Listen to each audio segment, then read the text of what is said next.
Oh, we are back again for the Christmas show. Welcome back to West Ham Unofficial. I hope you are all well. It's been a year, of course, since we've done the last Christmas show. This jumper's got thinner. My voice has gone down another 2 decibels, but we're still here. I hope you are all well. We will be with you for at least the next hour and a half. Poor sods, keeping you entertained as we build up to Christmas. Hope you are all well. Firstly, let's say hello to my first 2 guests tonight. Firstly, Mike, how are you? Yeah, good, Jake. Yourself? Yeah, not bad at all. And the first one joining me in the Santa Club tonight is Dan, the Burnley fan from Turtle House TV. Dan, how are you? I'm good. Thinking positive, keep smiling. That's what you got to do. Christmas around the corner. It's all about the kids. And are you sure it's the jumper that's got tartar? There's nothing else. It's all right. Calm down. Trying to get the wash, mate. Isn't it? That's what we say. Calm it down. Calm it down. Right. I think I might have to turn my volume up because there's like a barrier here between the headphones. I know it looks silly, but we're doing it together, Dan. We're doing it together. You know, we are representing. Headphone massive.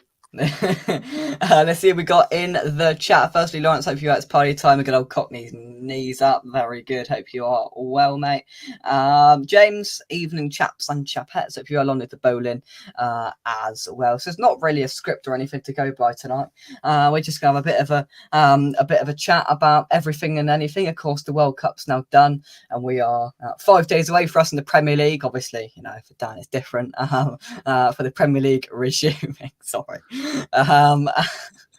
It's fine. I'll take it. Since we're top of the league and on our way back there, I can take it. If we were mid-table and doing naff, I'd have been. Yeah, no worries. World Cup's done. We'll talk a little bit about the World Cup, a little bit about the resuming of the Premier League, and a few Christmas questions I've got lined up as well. Before we do carry on, let's say hello to our next guest. Rob, how are you? Hello, Jake. How are you? Happy Christmas, everyone. Merry Christmas, Rob. Merry Christmas, mate. I'm sure it's been a nice break now to watch Man United, hasn't it? Yeah, you could say that. It's been nice to watch them all playing for their countries instead. You know, no stress, no tension. It won't be nice tonight either, Rob. Don't worry about it. I forgot, innit? It's Man United Burnley, innit? Oh my! Oh yeah, you got them in the right place, Jake. Look, I have. Yeah, well worked out. Very good. To be fair, I think I speak for about 90% of the nation when we're all rooting for Burnley tonight. And Sean Dyche, Vincent Company. So we're just all, you know, we're all hoping for that tonight. I cannot lie. 7,500, Dan, did you say? Yeah, about just short of 7,500 Burnley fans travelling. There we go. They might make a bit of noise then, you never know. Yeah. Could do. They might sound like borrowers in corner, but that's about it. Mike, just to sort of touch on the World Cup before we talk about Christmas. England, we all did what we expected us to do. It was a little bit better than expected, I think we all thought, but a bit unlucky in the end. Harry Kane did a Spursy Harry Kane, and that was it, wasn't it? Yeah, well, I think if you remember, what did I predict, Jay? You got it right pretty much, Mike. Pretty much, but you got to bang on. Argentina, Messi, and we lose in the quarterfinals. So I'll just keep my mouth shut next time. If I'm still around for the next World Cup, I'll keep my mouth shut. No, Dan, you did a few watch-alongs, as did I. Some of it was painful, some of it was okay. But it is what it is. You know, we'll wait till 2026 now. I don't think anybody's really bothered. No, it weren't a bad World Cup, to be fair. It's like I said to a few people, that take away all the, you know, politics of it, and we just stick to the actual football. There were a good few twists and turns. You know, who'd have thought after that first game losing to Saudi Arabia that they'd have gone on and won the whole tournament? Yeah. So, well, exactly. Yeah, it was a good one. I enjoyed it. Yeah. Rob, did you? Was it better than expected for you? Yeah, I think it was.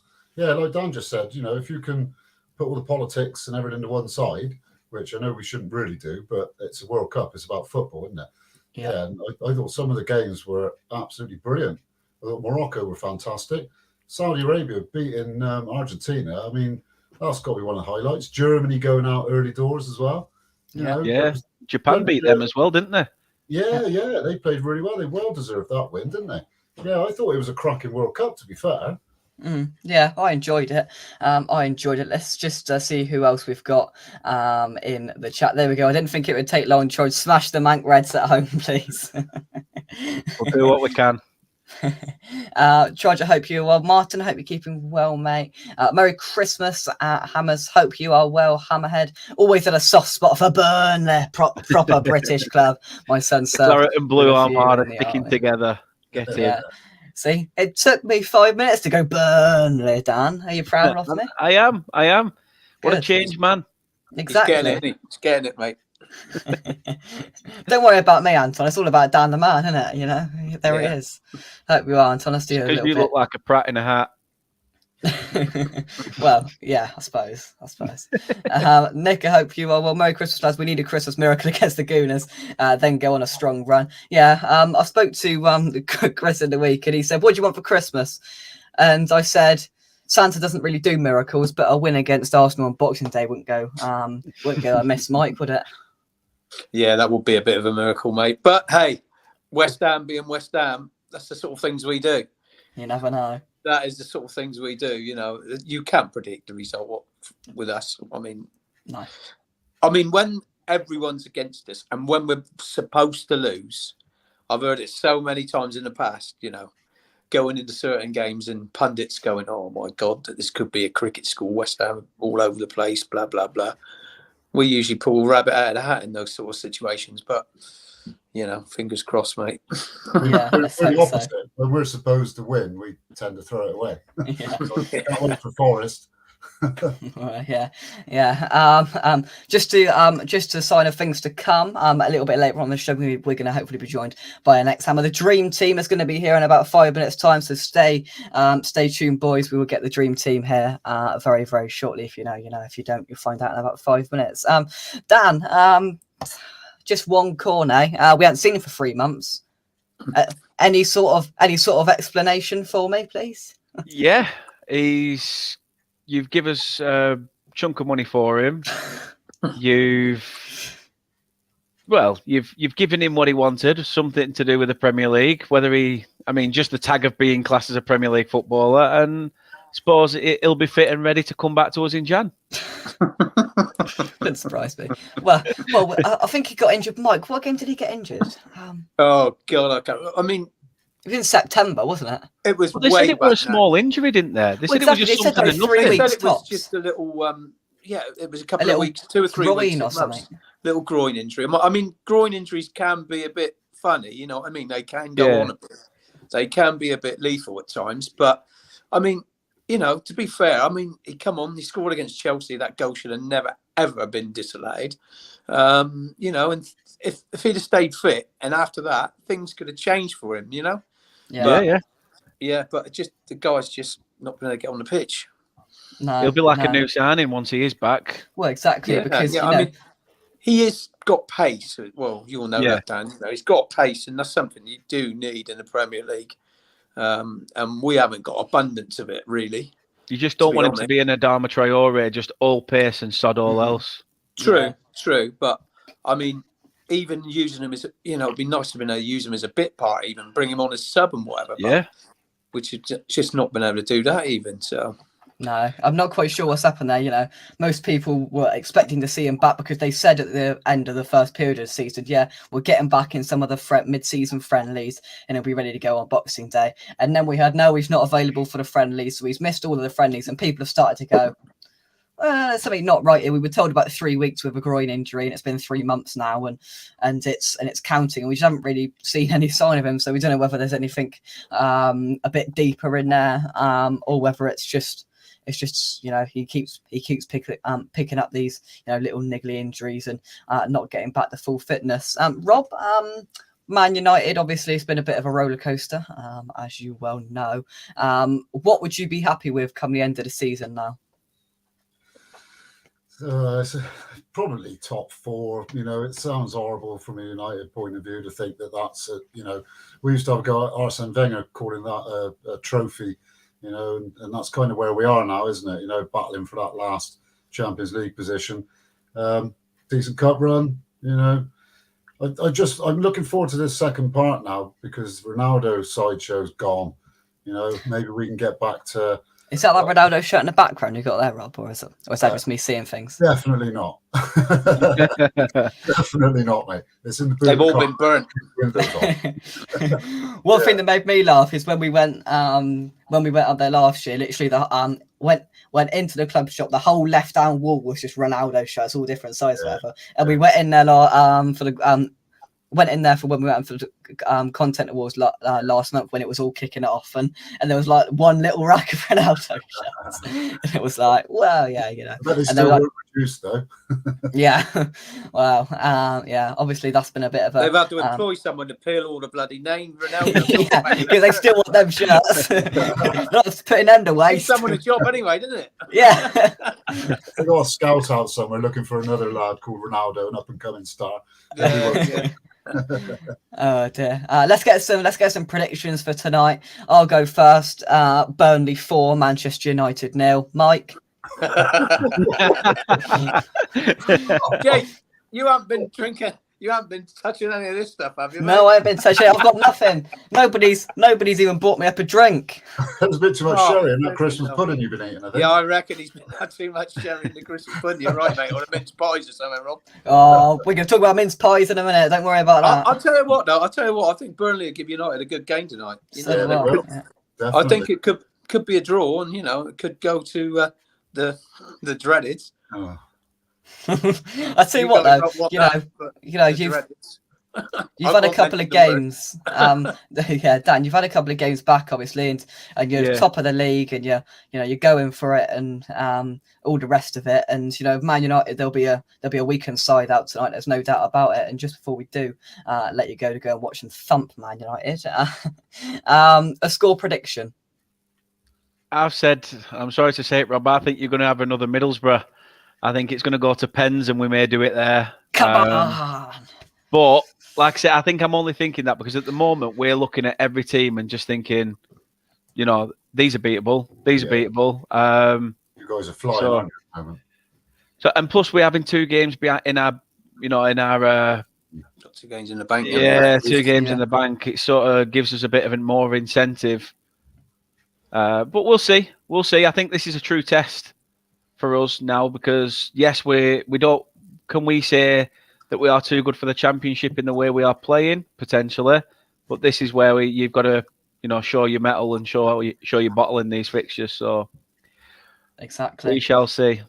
We shall see indeed. Enjoy it, and I hope something positive comes out for you, Dan. And I'll get you on for a match preview a little bit later on in the season. Well, it'll be next year now. Well, to be fair, if you stay there, we might be coming down. So,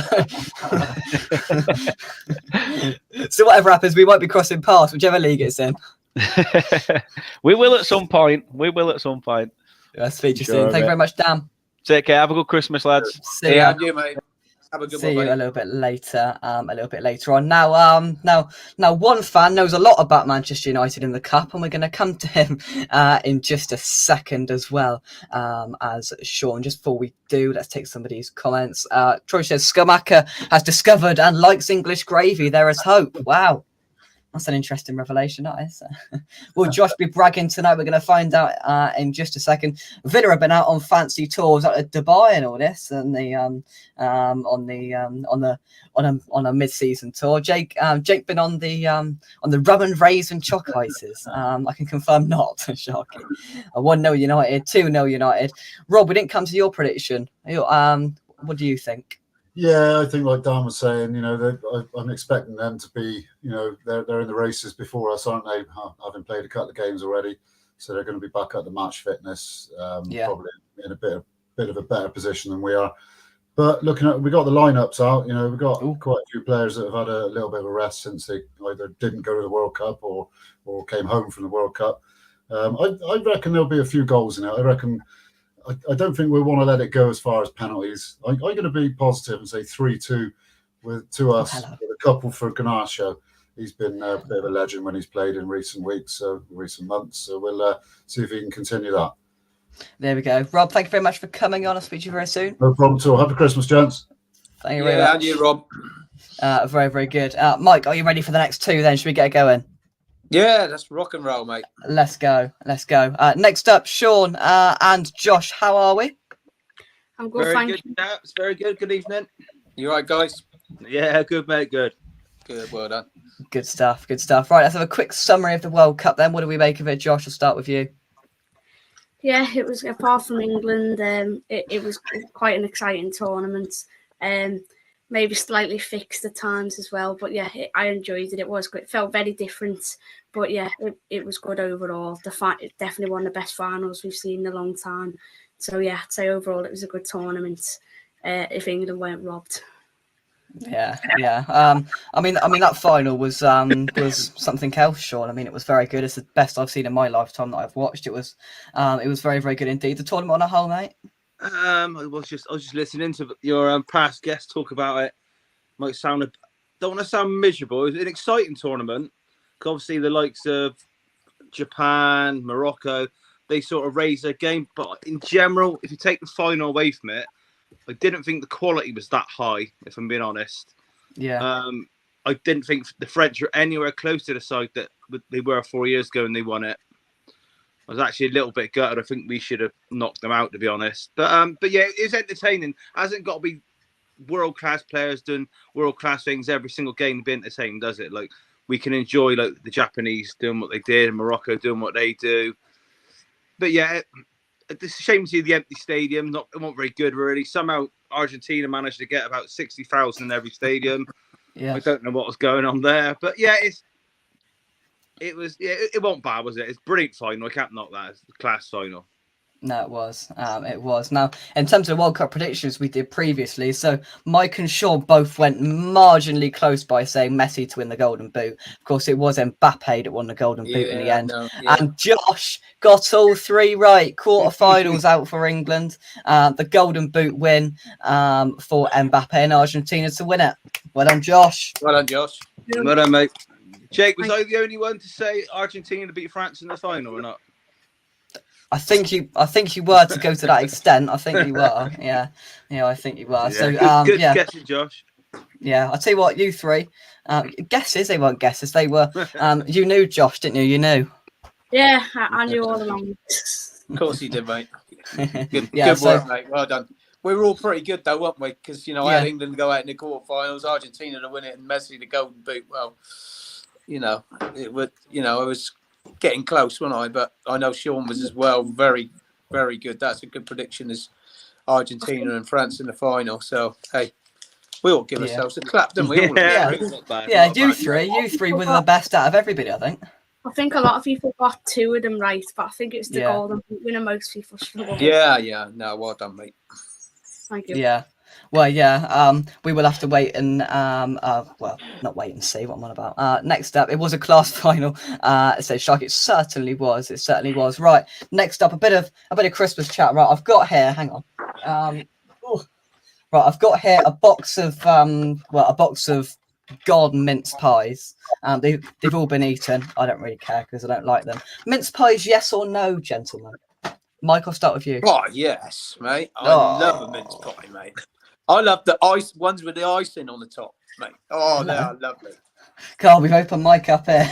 The ones with icing on the top. Josh, are you on my side, please? Sometimes you can have mince pie at Christmas. It's the ones with icing on, but yeah, not a huge fan. Most of the time at Christmas, everyone does something. Sean, what side are you on? It's one of those foods. I think when you starting to get a bit older, like me, you start to get a different taste. You start to like them. So this Christmas, I'm quite fine with heated up mince pie with a bit of baby cream. Oh, heat them up. Wow. Gary says it. That's all right. Yeah. Stick them in the microwave first. Oh, I never knew that. I thought you just eat them. Well, I never knew that. See, Sharky loves them. I love them all. Well, I was Sharky, but unfortunately, they've all been eaten. So there's no more. It says 6 there. Deep-filled mince pies. There's none in there. Deliciously rich and fruity. That's what some people describe me as. But there we go. Clubs then. Just before I let you two go, what would be? There we go. Just before we do, thank you, Kent. Very good. Very good, Kent. Favourite comment of the night so far. Firstly, Sean, what would you be happy and disappointed with? You've got a minute. Go. Do you know what? I wouldn't like to have a bet on any football for about a month because I think there could be some mad random results. How all these players are coming back into the squads. Would not even surprise me if Burnley knock out Man United tonight.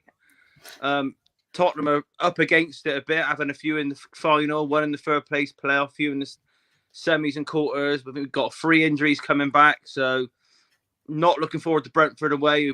Smaller club, probably didn't have as many in the World Cuplet. Still got Tony playing, so this busy period, I think we've got 3 games up to like the 5th of January between now and then. You just got to try and get out of it. I think with 4 or more points, really. I think if many teams get out of it more than that, you've done well. Because, like I said, the likes of Burnley's, your Forests, maybe your Leeds, they could upset a couple. I think Leeds got Man City or Arsenal. You got Arsenal. Yeah. There could be some upsets because a lot of teams are just not going to be ready for a couple of weeks. No, I agree. I agree. Josh, your thoughts on the resuming of the Premier League and what you'd be happy with your new stylish football under Unai Emery? Yeah, obviously the schedule is going to be quite tight. We've got quite a few games in a short space of time, so it'll be difficult. But I am quite confident. Obviously, we're not in the Carabao Cup, but for next week, nobody worries about that. I think we might have Martinez still out because I know they're all in Argentina, aren't they? So for a few days. So I'm not sure when they'll be coming back, whether they'll be able to play or not. I'm not sure.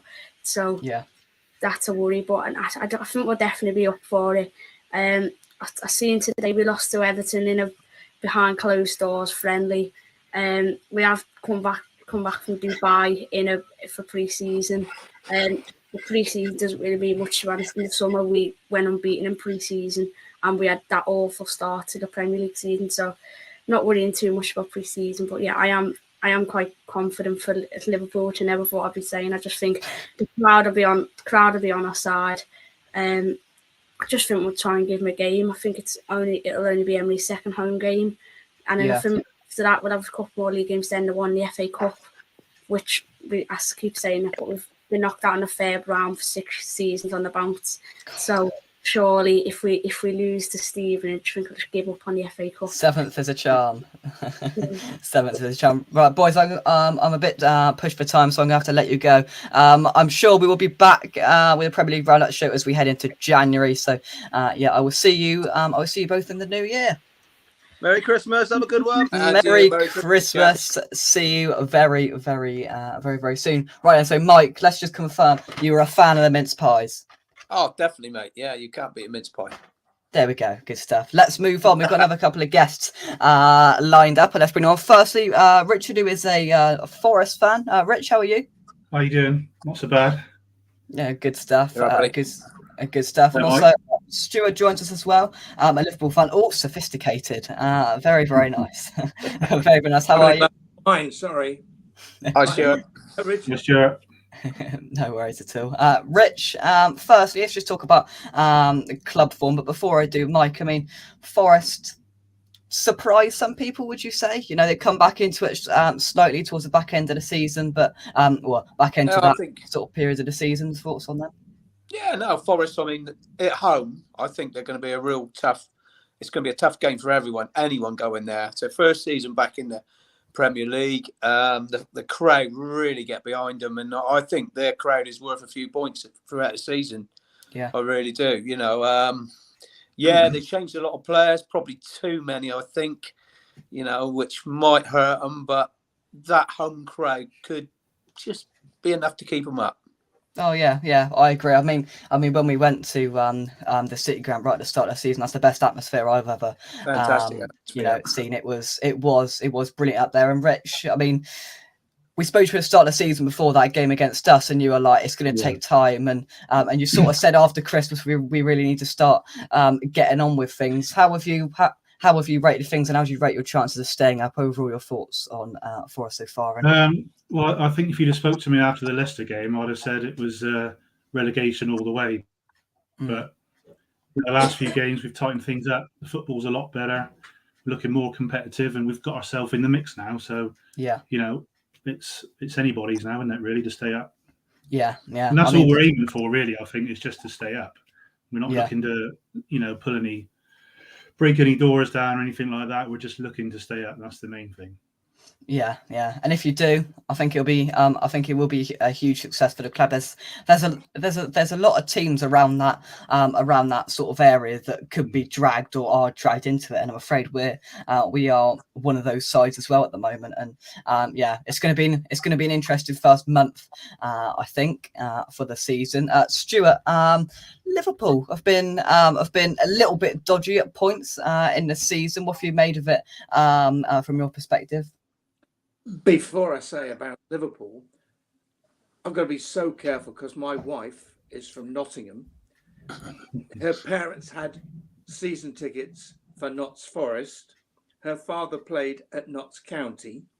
Oof. So I think Forest are a fantastic team. And Shelley's mum worked at the squash club where Brian Clough would come and play squash before every single game. So I'm a great fan of Forest and I loved the atmosphere. But back to Liverpool, we've actually provided Forest with a number of players, haven't we? So they've got to do well. And Nico Williams, I think, came in. Yeah, cracker. Yeah, but we'll be fine. We'll be fine. You know, you get all these blips and, you know, the media nonsense. But I think we've got a settled team now. We really do rely on too many players every single game. And I think if we get Bellingham, you know, that could change the whole dynamic of the team. But, you know, that little guy who we lost last year, you know, he was just amazing, you know, and we did struggle towards the end of the season. I also think that we've got a bit of a problem at the right back position. I think he should be moved forward to midfield because I don't think he's got good positional sense. And if you go back to the old days, my days when we had, you know, Ron Yates and we had, you know, John Toshak and people, they played a back four that was a back four. You know, they didn't play a back four that had, you know, a bit of a sweeper and left Van Dijk to pick up the pieces. So I think there will be an issue with our defence, but if that can be solved, I think we're going to give Man City a real good run for their money. But, you know, Man City is still the best team about. Oh yeah, definitely. Mike, do you think that you will see Liverpool sort of push up and be in that be in that race? You can't write Liverpool off. You can't count them out of the chase. There'll still be, you know, Klopp won't allow that to happen. He'll make sure that they're all up for it all the time. Yeah, Stuart, I agree with you. I think Trent does get caught out a little bit. That is his strength and his weakness. Well, his strength is going forward. I can't say much because as attacking right back, I used to be at the pitch more than I should have been back there. But joking aside, joking aside, the guy is so gifted going forward. But I think he needs the time and space to run in from that deeper position. That is a problem. But most of the time, like Stuart just said, I mean, Van Dijk and whoever the other centre half is going to be for any time, because there's a choice of 2 or 3 there. They're just defending with those two most of the time. Robertson and Trent are up there attacking them. And a couple of old managers of mine used to say, you know, attack is the best form of defence, but it doesn't always work. Yeah. I can remember Don Revie saying that when he was Leeds manager, he says, if we concede 3 goals, we'll score 4. And I think Klopp's got a little bit of that about him. Yeah, you know, I agree with he'll win by scoring more goals. But that could come back to bite him when it comes to the end of the season on goal difference. Yeah. Oh yeah, definitely. In terms of Forest, Rich, do you think sort of beating the big boys that you sort of haven't expected to could be where you pick up those points to be able to stay up in the end? Possibly. I think we've just got to beat those around us to start with. Yeah. You know, the Liverpool result, I didn't really expect that, but they didn't really turn up, and we sort of put in one of our better performances of the season. Yeah. The City was a bit of a shocker, but you sort of throw that one away anyway, I think. But I think, you know, we're, like you've been saying, we're good enough to pick up points anywhere now.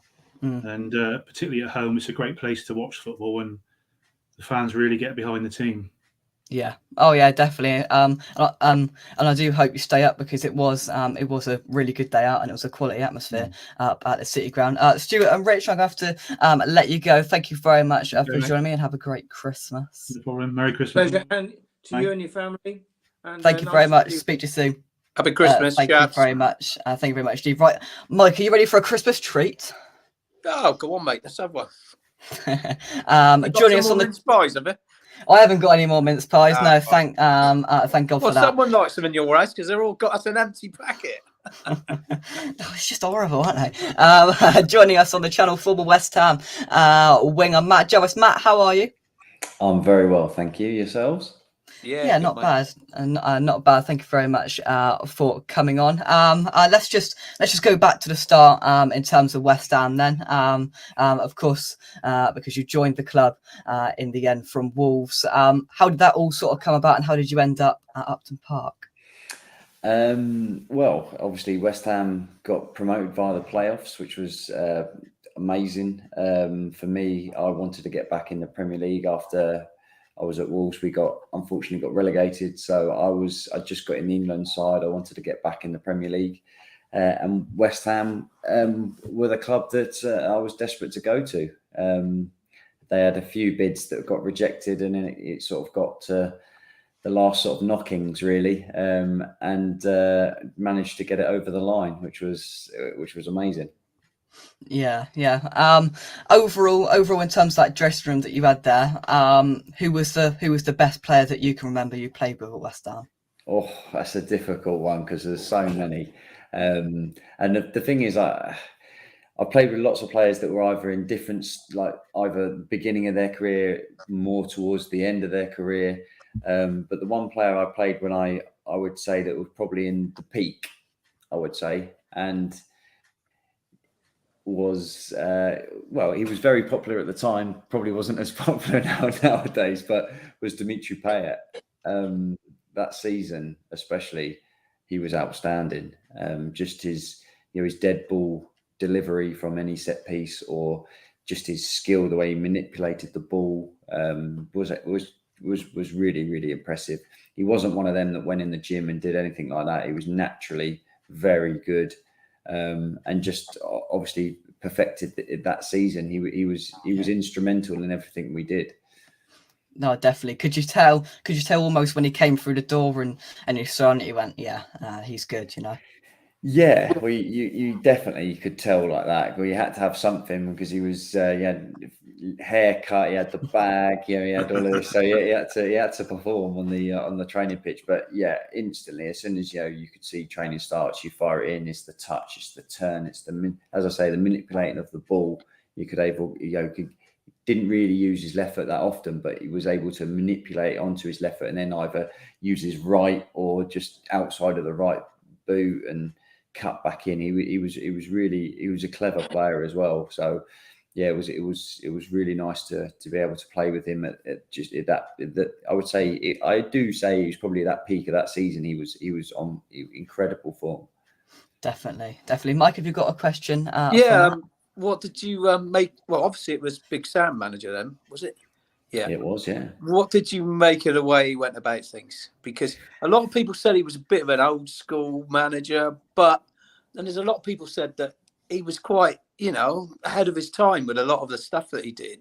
Well, you've hit the nail on the head. He was an old school manager, but had that whole new technology, the stats, everything about him was all. Like nowadays, that's like the standard thing, but back then it wasn't, with the GPS vests and the how many high intensity runs and the stats he used to. So like a quick story, like when I first joined, the season had obviously already started. So what they'd done in pre-season is, right, this is the objective for the first season was to finish 10th.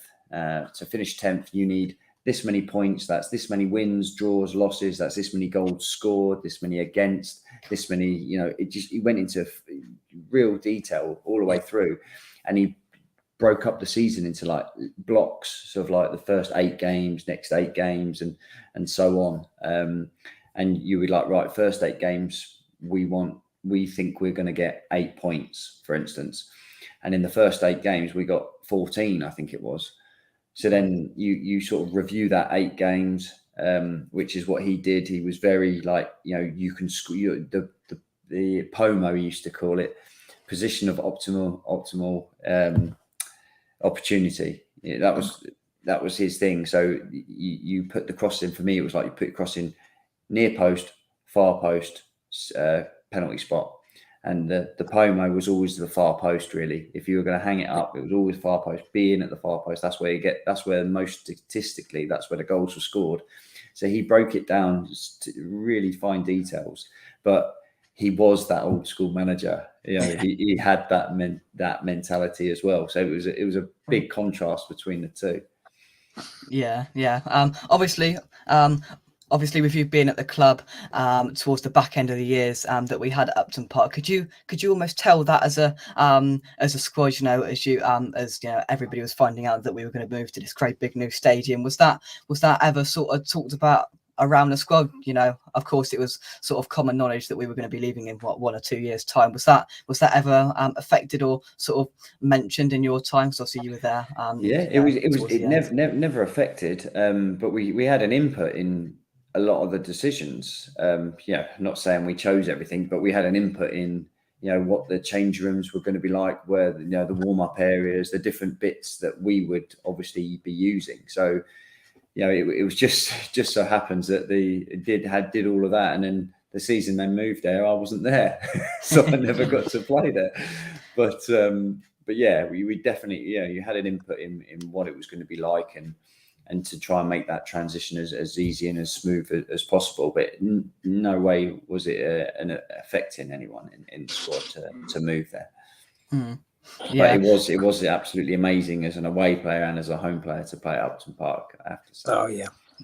Yeah, just with the atmosphere element, sort of element of it there, being a away player and a home player, how much of a boost, of course, was playing at Upton Park, and did it give just that extra buzz, being there as a playing for West Ham? 100%. There's that, even just the walk out, with bubbles, and just you can hear, because you sort of go up the steps to come out, and as you get to the top, and then you hear it all. It's an intimidating place to come as an away player, and as a home player, there's no better feeling of walking out onto the pitch with that all, everything going off. And obviously when things are going well and scoring goals and winning games, everyone's so close to you, so the atmosphere is incredible. And I was obviously on the wing, so I was like, basically touching distance, and I took the free kicks and the corners, so you're sort of in the crowd. So it was right next to the chicken run. Exactly. Yeah. I was in there a few times. Very good. I just got off the back of what Mike said about managers. Obviously, having Big Sam there, was he one of the most influential managers that you had? And if so, who was the most influential manager or sort of role model that you had throughout your career? Yeah, I think to start with, I think Mick McCarthy at Wolves obviously really. Well, he took me to the club, to be fair, when I was 20. I played a little bit in the Championship when I was at Gillingham, but been in League One, done really well in League One. But he then sort of took a chance, I suppose, on me to take me to the Championship with Wolves, and he was really good. He sort of helped me along my journey, improved me as a player tremendously. And then obviously for him, it finished. Unfortunately, it was horrible. But yeah, he got sacked, but he was really instrumental. It wasn't just him; it was his coaching staff as well that helped me improve. Obviously, as a player, you want to improve, but doing it all on your own, sometimes it shouldn't be the case. But sometimes you're just like, but the staff were there, were brilliant on it, trying to get you out and improve you as a player. And then, obviously, from that to then come to West Ham, where you was playing with some elite players. And the standards were very high, so you had to continue that. And obviously Sam sort of fine-tuned the exact positions that you were supposed to be on the pitch, fine-tuned where I was supposed to be putting my crosses, where I was supposed to be putting the free kicks, because set pieces were a huge part of his game, and the way that he set up tactically. So yeah, each manager you get adds a little something to your game, and you have to add that to your package as a player, and you're always learning. You're never the finished article, so you've always got to keep improving. And as the time went with Sam as well, the first few years were great for me personally, and then he then sort of changed the setup of the team, didn't play with wide players, then went with a diamond, and I also found myself on the bench. But you have to then develop and try and change a little part of your game to fit into that style of play, and you've got to improve as a player. And that's part and parcel of everything that comes with it, and that's what managers are there to sort of help in that environment. Yeah, definitely. I think that was because Andy Carroll's injuries. I mean, that did not help. No, it did not help. I remember the first time I saw Sam when I signed, he was like, "Is it done?" I was like, "Yeah." He was like, "Fantastic." And he goes, "I've got someone that is going to be awesome for you. I've got you someone that you're going to be able to put the ball in the box for." And I was like, "Oh, brilliant." And then Andy signed the next day, I think it was. I was like, oh, "This is going to be fantastic." I think I put in the most crosses in Europe and most successful crosses in Europe that season at Wolves, and the first season at West Ham.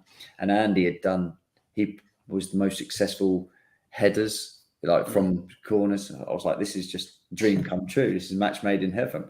But we just didn't get enough time playing together, unfortunately.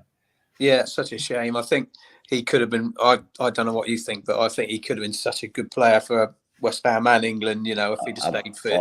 Honestly, there isn't anyone sort of like him in that sense. He was very good with his feet. I think he gets a lot of people don't realise how good he was with his feet. Not necessarily in training, because he wasn't very good in training. I did hear that he wasn't the greatest in training. But on a match, he could just turn it on, and he was unplayable sometimes. He was so good, and the way he used his body, he's a huge guy.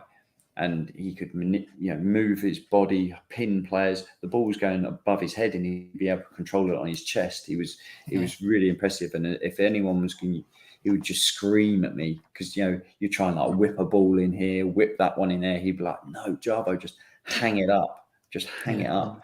All he wanted was you to just put it up in the air, and for him to just basically batter through everyone, stick everything in the net, and just go through it. And he had that timing of a header, when you just that slap, bang, and he creates so much power. So if he could have stayed fit, honestly, there is just nothing like him. He's like a battering ram, but really good with his feet. He wasn't just that one you just throw the ball up to him in the air and let him try and head it. He could hold the ball, he could turn, he could great strike, but what an effective player if you could then get it wide and put it in the box, and he would just come and clear out everyone and go and score, and he loved it. Overall, throughout your career, did you have like a favourite goal or assist being a winger? Is there one that stood out to you? I mean, obviously, playing at West Ham and scoring against Spurs is always I remember that one, mate. That was my eager game, was it? Yeah, that's right. Yeah, so I scored the equaliser in the cup. I know it was away, but what an incredible atmosphere. We were right in front of the away, like the West Ham fans. Brilliant atmosphere. And it was just a great game to be involved in. I loved it because it was raining. It was like a night game. It was it's just that whole environment was wicked. And obviously then to win it as well after that there's nothing better, is there? No, brilliant. Looking back at the videos of it, you felt that it was just a proper London derby where we went and we beat them in their place again. And was there a different sort of atmosphere building up into games against Spurs, for example? Big derbies like that.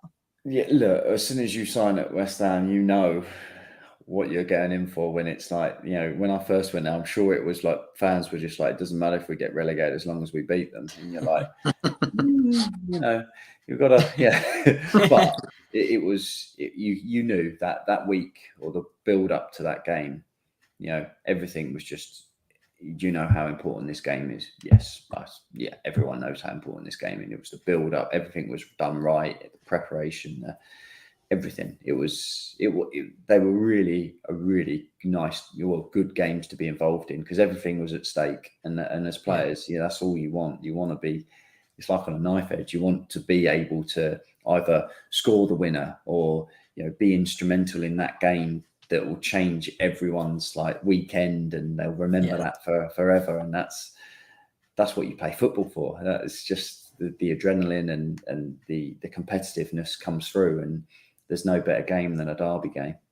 No, definitely not. Definitely not. Just before I let you go, a couple of questions from the people in the chat. Firstly, Adam asks, what were the main reasons for your departure from West Ham? As a side note, thanks for being a great player. I didn't want you to leave.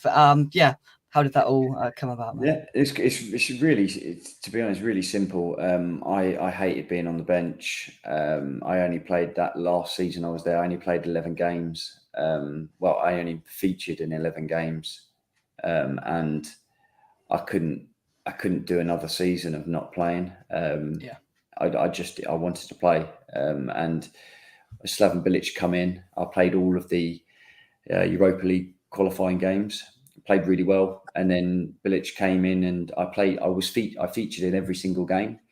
And he said he didn't want me to leave, but he couldn't guarantee that I would obviously start every game, because obviously Payet was there, Lanzini was there. It was but I'd played in every game, and I was I didn't quite know what to do, because I didn't want to leave, but I wanted to play. And I found as a player, I couldn't not play. As much as, I was there happy to fight for my place, which I'd done that season before and the season before that. But when you get to a point that you just like, I needed to play. And then obviously I featured in all of the games up until the transfer deadline day.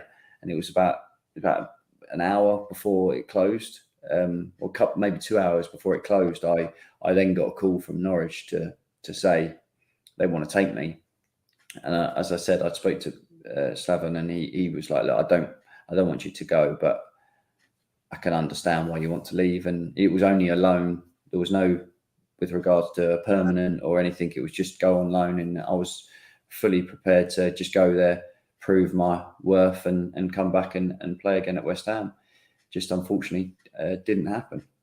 Yeah, fair enough. It is what it is. And finally, Kent's got a very good memory. I'm pretty sure he remembers every game back from however long. He says, Matt, do you remember playing versus Gillingham versus West Ham in 2005 in the snow?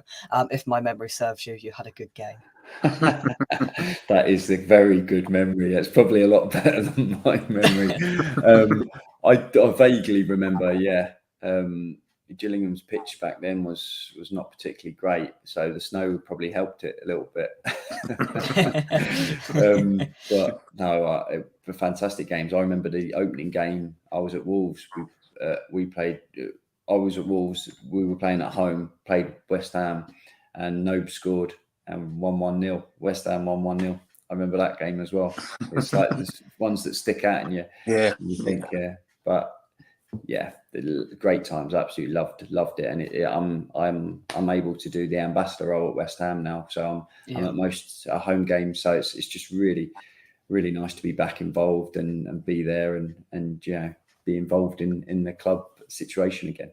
No, brilliant. And just before we let you go, some people may say it's the most crucial question. Is do you like mince pies? I do actually, yeah. Fair enough. That's all right. Do you know what? I never used to. You grow into them, don't you, mate? You grow into them. I think about 3 years ago, I started to go, do you know what? I actually don't mind mince pies, and then that was it.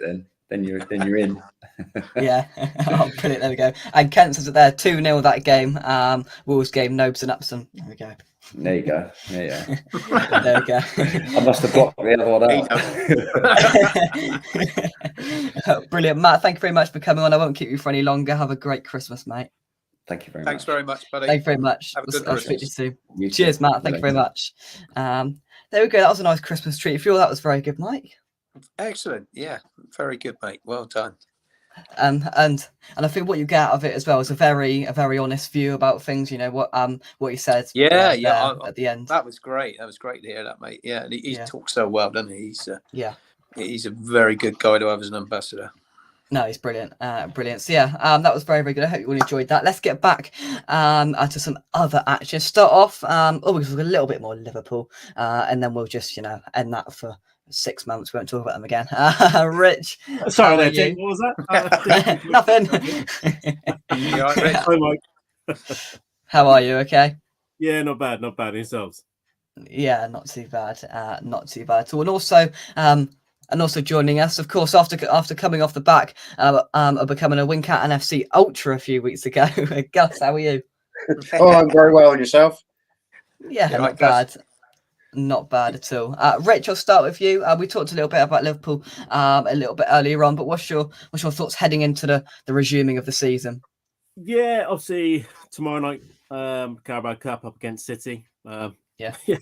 No, not too sure how to play that one. But we do normally play well against them, so hopefully get a result there. But yeah, no, it's obviously the Premier League that we need to get back on track with, and we've got Villa, haven't we? So a little bit of a hopefully we'll get off to a flying start and just keep on getting those wins again to try and creep up the table. And then obviously January transfer market. We do need an extra midfielder. Obviously I know that on our Christmas list it would be obviously Jude Bellingham, but I don't think it'll be this transfer. Possibly the summer, but it looks like Real Madrid might be sneaking ahead in that race. I did hear that. Look like they're going to throw stupid money at him, don't they? Yeah. I mean, I did obviously like it at the World Cup that there's always pictures of Bellingham with Hendo and Trent all the time. So maybe we can dream. But then there's that Moroccan, wasn't it? Amrabat. Amrabat, yeah. Yeah, he looks good. I mean, that tackle he had on Mbappe in the semis. Not many people could keep up or even make that tackle. So it'd be someone that'd be good for us. But yeah. Let's see how the season unfolds. Yeah. Gus, have you got yourself down to a specific team, or are you Wincanton Town FC all the way? Oh, I'm Wincanton now. Wincanton all the way. I had one game and I thoroughly enjoyed it. I'm glad you enjoyed it, Gus. What you're talking about goes above my head. I did enjoy some of the World Cup, but Wincanton that night, it was freezing cold, good referee, and it was good football. Yeah, it certainly was. It certainly was. What did you sort of make of the World Cup? Of what you watched of it? Anything at all, Gus? Yeah, as a non-footballer, it was good. Once we got away from all the troubles at the beginning, talking about all the situation out there, it was good football. I mean, I watched 3 or 4 games. Obviously, I watched the England games. I don't think they would have done very well against either of those two teams. They were far better at the end of the day. Maybe in years to come, I don't know. But I'm glad to see Gareth Southgate staying. That's good from my point of view. The final was good. I didn't like the commentary for 70 minutes. France didn't have a hope, didn't have a hope. And suddenly they had a hope, and they need to stop and think about these commentators and whatever. I don't like penalties. I would personally like to see a different way. Take a man off every 5 minutes, a named man, and keep playing until somebody scores. Far more fun. I think the golden goal. You're right there. Golden goal. Gus. I mean, they had the golden goal, didn't they, a few years ago? And that was good, Yeah. And the other really big thing someone's got from a fan's point of view is the time. Do it like rugby. The referee stops the watch. Somebody else is counting the time, and everybody can see it on a big clock how much time is left. Not 9 minutes and a bit. Yeah, because it's too up in the air. The too many games are won in the last 30 seconds when nobody can see the real time. Yeah, I totally agree. But it's I think the behaviour from players was actually quite good compared to most times. They didn't give the referee too much abuse, which is synonymous with football. Again, going back to my evening at Wincanton, absolutely no trouble with the referee at all. He just stamped it out on a cold night, and everybody respected it and got on with it. I'd love to see more of that, and that's why I enjoyed that game so much that night. Yeah. Oh yeah, definitely. Mike, you are definitely going to appreciate this. We've got a very special guest joining us from over temporarily on the other side of the pond. Are you ready for this, Mike? You're going to love this. Ready? It's only flipping DJ Rusty B from Orlando somewhere with his Mickey Mouse on. DJ Mickey Mouse ears on. I saw those, mate. Yeah. Hey, I like that. Do you make them yourself, Russ? Looks like it, doesn't it? No, Actually, believe it or not, paid someone to make them. I didn't realise that they were blind at the time, but anyway. How are you, mate? You right? Yeah. I thought I'd come on and wish you all a Merry Christmas. Thanks very much, mate. Well, I'm sunning myself in Orlando. Don't worry about it. Yeah. It's fine. Nice. How's things over there, mate? I've seen a few pictures. Looks like you're loving life. Oh, it's very good. It's very good. It's lovely. It's lovely. And there's not too many Brits out here as well, which is even nicer. Fair enough. So have you got all of the Mickey Mouse and everybody else on for an interview coming out next week? Yeah. They'll be all on doing Miami's 11s over the next 2 weeks. Surprising Pluto's 11. He put Diamantium, which is quite interesting. But yeah, apart from that. Not Scaloni. Not Scaloni. Not another World Cup winner. Another West Ham World Cup winner. No. Well, won the World Cup twice now. It's getting a bit of a it's getting a bit funny, isn't it? It's just too many. Two World Cups. No, it's all good. I just wanted to come in and say Merry Christmas. That's all good. Cool. Well, Merry Christmas to you, mate. Have a great time out there. I'm going back in the pool now, so there we go. Go on. Cheers, Russ. See you later. But to be fair, Russ, we're jetting off to like Tenerife, Madeira in 2 days, so we're just gonna be on the same sort of level. So I got a sunny hat. It's all right for some, isn't it? Yeah. You go to sunny Hackney, Mick. You're all right. We're all right. Yeah. You go to Hackney. Brilliant. Russ, I'll speak to you soon. Thank you very much See for you coming later. on. Cheers, mate. Russ. Yes. Jake, my man. Yes. I've got an interesting one for you today. You guys will appreciate this. You are all passionate about your teams, right? There's a guy at work and he's really passionate about Arsenal. I know it's Arsenal on here, but he's passionate about that. And he goes there with his 26-ton lorry, Arsenal in the front of it, and he's got Arsenal kit on today to deliver to Tottenham Hotspur football ground. Oh, we are. That's brilliant. That is brilliant. My boss had a sense of humour today. Good on him. I thought that was really good. That is brilliant. No, If you got a little film of that, that would have been great. I certainly has. I'll send it to Jake if I can find it. If he's done it. Yeah, brilliant. Yeah, that is brilliant. I thought you guys appreciate that. Yeah, definitely. That is absolutely brilliant. Rich, what would you take as an acceptable finish for Liverpool? Just before we talk a little bit about Christmas. I'd obviously like us to win either Champions League, because I can't see us catching up in the Prem.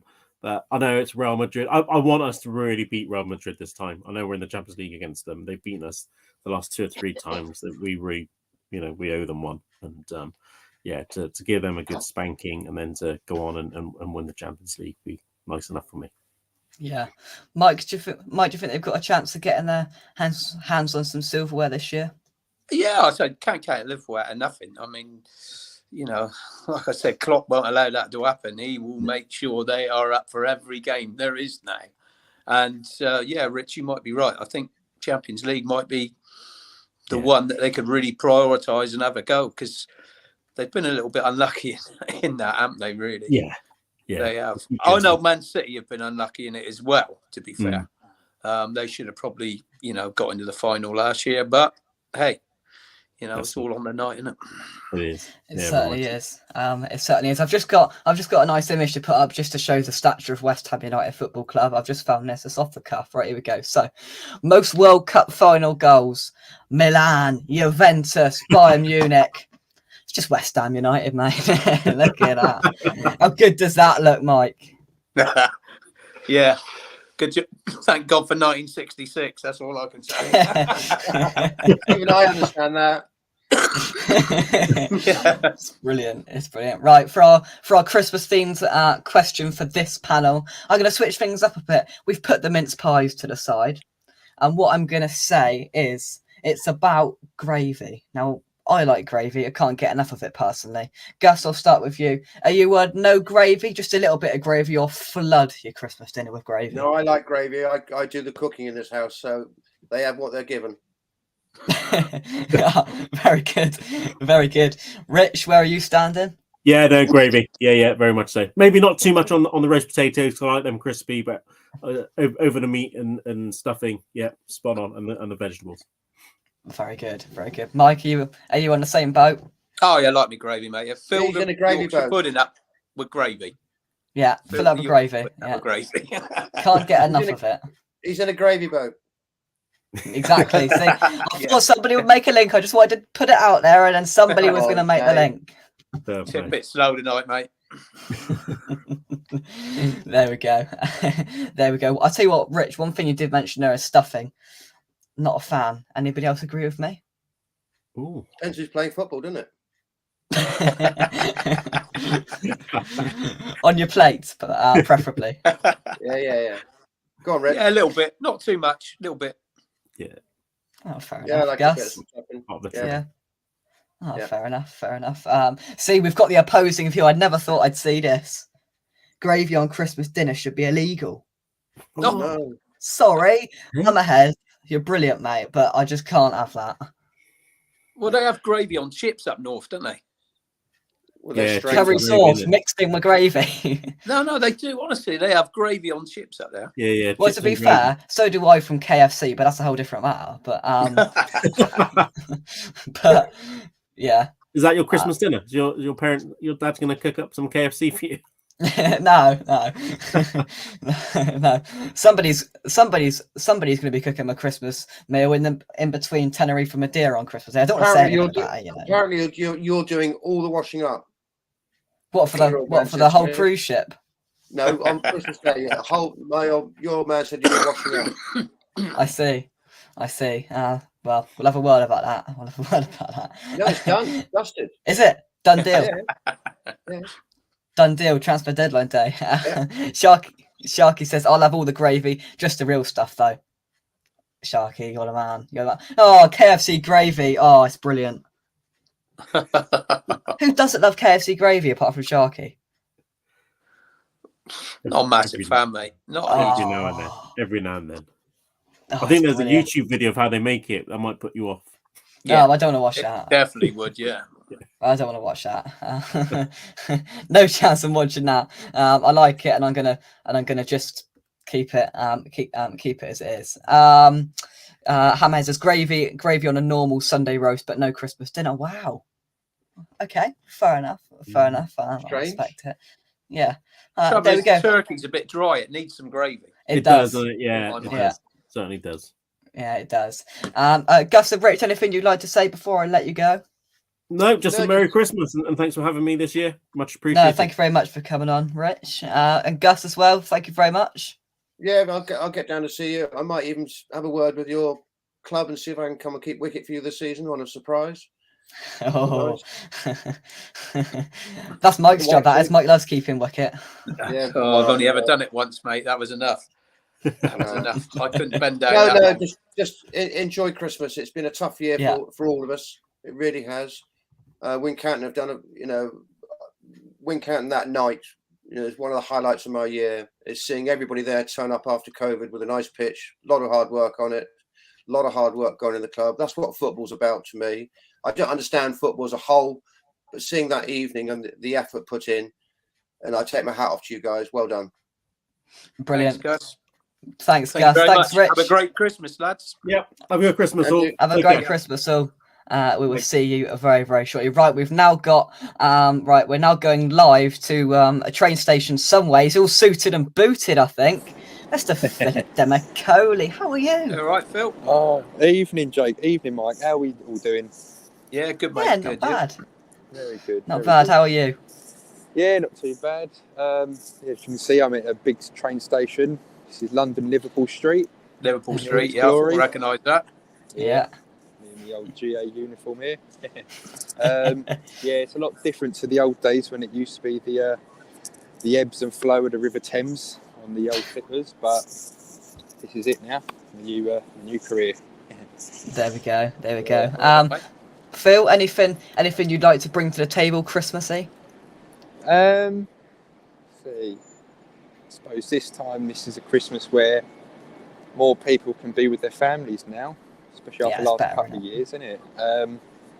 More people coming into London and to England as a whole, which is good. And what are we having for dinner?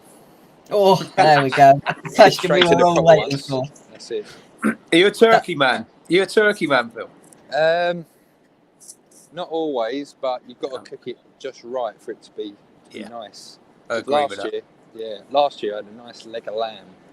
Oh, hello. And that was proper nice. And 2 little duck legs and all. Are you a gravy man? Lob it on there. Oh yeah, you got to have more gravy the better. More Yeah. gravy, that's what I say. Definitely. Yeah, agree. And let me just go and get my magic box. Oh, here we go. Mince pies, yes or no? Absolutely no. Yes. Oh, I love you, Phil. That's You got brilliant. someone with you, mate, then? Yes. Yeah, I've never been I don't dislike it, but I just prefer Christmas pudding, to be honest with you. The mini ones, yeah. I respect it. Brilliant. John Matomsky, hope you are well, mate. Brilliant seeing in the last few days on supporting food banks and fans supporting food banks on the whole. Getting a feature on Sky Sports News. That's absolutely amazing. If that comes up again, I'm sure John will put it on social media when and where and how. But yeah, it was on today and it was brilliant to see. Yeah, I Sky saw John Sports on there News tonight, actually. Yeah. Yeah. Good on him. No, it's brilliant. Yeah, John, thank you for all your help this year as well, and everybody else, of course. But yeah, thank you very much for coming in, John. We've got another guest waiting, so we've gone to Russ over in America, and now we're going to go over to Andy in New Zealand. Andy, how are you? I'm good. Can you get me volume? Yeah, you're there. Yeah, got you loud and clear, Andy. Lovely. Loud and clear. Do you get the speciality of mince pies in New Zealand? Oh yeah. I think it's a worldwide treat. So yeah, I mean, packets and packets of the stuff. Absolutely. Fair enough. Why not? Well, fair enough. Do you want to just have a little 2-minute chat about West Ham Boxing Day then, as the AJ goes? That's just a bit of paparazzi trying to get Phil there. But we just got rid of him. But Boxing Day, have we got any positivity about us? I don't know. There's a lot of negativity creeping in about Moyes and his defensive tactics. You know, those friendlies. I don't know if you can judge much by him, but yeah, there's a wee bit of negativity. I think we've got to just approach the game as a completely clean sheet. Forget about how good that Arsenal team are and just attack it. I think if we sit back and play 5 across the back and don't really push forward, I think it comes down to who do you put in front of Declan. So if you're playing Declan with, someone, whoever that might be, what you put in front. If you put Paqueta in front of him, maybe he's only got 45 minutes, 50 minutes. I think it's how we push on now, whether he goes out for attack or he sits behind the ball and waits. Because if we wait, they'll score for sure. Yeah. So yeah. Worried about Arsenal. Do you think it just could be a fresh start, Mike? I'll start with you. Just a fresh start, and we just go again with it. Yeah, hopefully. Do we know if we're going to get all our players back? Well, I'm not really sure. I think the first couple of games is just going to be a bit. Who knows with it? I think. I mean, Paqueta or Paquetá, whatever you want to call him. Obviously, good. It's not going to be fit. He'd have played in that 3rd place playoff if he was going to be fit. I think they were just desperate to get him back in the team. So we could probably count him out. We're not going to see Zuma for a little while yet. So I don't know what sort of team it's going to be, really. I think Rice is raring to go and he wants to get back in the team. He's definitely going to get back in the team. I mean, it's just... I don't know, mate. I think Skamaka's injury, is he going to be okay? I don't think it's as bad as everyone was trying to make out. So a lot depends on what sort of team we can put out. Yeah. Oh yeah, definitely, Phil. I think it's going to be a strange old couple of weeks. Getting all players back, and of course we've, just as Mike's alluded to there, we've got a few injuries as well. So it's not looking fantastic, but it could just be a fresh start for us. Yeah, definitely. It is very hard because obviously players like Declan Rice, Lucas Paqueta coming back. It's hard to say whether they was going to get that extra rest because I know you're going to have a few games coming up now anyway. But I don't know. On top of the injuries as well we got, I don't know what team we're going to put out, but I'll be honest, I'm not brimming with confidence, to be honest, for the next couple of weeks. Once we get into January, I reckon there might be a few signings coming through as well to help out. In an ideal world, we'd like to see a few youth players come through, but I highly doubt that'll happen. So, yeah, I'm not 100% confident, to be honest. Who knows? Who knows what's going to happen? Eastside Views reckons Moyes should be sacked. I mean, something that I found a little bit strange was when he did that TalkSport interview. I think it was yesterday, or the day before, just confirming that we're by no means in a relegation battle and we still are in a European battle. And he's not particularly worried about it. Does that worry you in itself, Mike, or not? Well, the thing is, I mean, it could go either way, can it? You look at the table, 2 wins and you're up there, having a crack at a European spot. 2 defeats and you could find yourself deep in relegation, or in the bottom 3 for sure. So, I mean, it's so tight at the moment. Hey, if we get 4 points over that period, I think we'll be around about mid-table, and with still a long way to go in the season, we should be capable of trying to have a little scrap at getting up in the, 9th, 8th, 7th. It will still be on. It just means putting a run of games together. Yeah, and I think somebody alluded to alluded to it the other day, Andy, and it was that if we would have beat Palace and Leicester, we would have been in the top half of this table, and that's just how perilous and quick change in the Premier League season's been. So do you think it's all the worry is needed or not? No, I don't think so. I think we could have started fast and then hit a bad run of form going into Christmas and had a poor second half. So the opportunity's there to get better. We've got a string of 3 tricky games. Brentford won't be easy. Leeds, I think we should get a result at Leeds. Maybe we get a draw at Brentford because they're flying high at the moment. Got to be careful there. Yeah. But it all starts with Boxing Day and a good performance. I think if we see a good performance, they'll bounce back from that. They'll gain confidence. They've been off. How many weeks has it been now? 9, 10. Keeping the players fit over that long period, even though you've got friendlies. So I wouldn't be too pessimistic about it. I think we can go on a run of games, as you say. 3 games, 9 points. We can be up in the top half quite easily. Other teams can suffer a little bit. Who knows how they come back from the World Cup? We did only have 3 players away. We didn't miss. We didn't lose Bowen. So everyone should be fit and should be going. Yeah, definitely, 100%. Phil, I am going to let you go. Thank you very much for coming on. Thank you very much for your help this year on all the shows. And I'll speak to you in the new year. Cheers, Drake. Cheers, Mike. Cheers, Have a good Christmas, mate. You too. Cheers, Phil. Thank you very much indeed. Right then, so just as a quick interval, we're going to play a little game. Are you ready? No. Are you ready? I think I've got. Here we go. Right, Russ used to do this, so I'm not going to take complete, credit for it. But going to play a game of what chocolate does Jake have? Right, I'm going to give you a couple of clues. I've got a chocolate in my hand here. It's something that's quite sophisticated. I'm going to give you that. It's a chocolate. A bit that's linked to it is linked to. Is it a Saurine bar? That's what I'm going to give you. Something's linked to a Saurine bar. Can you make the link? To a what, mate?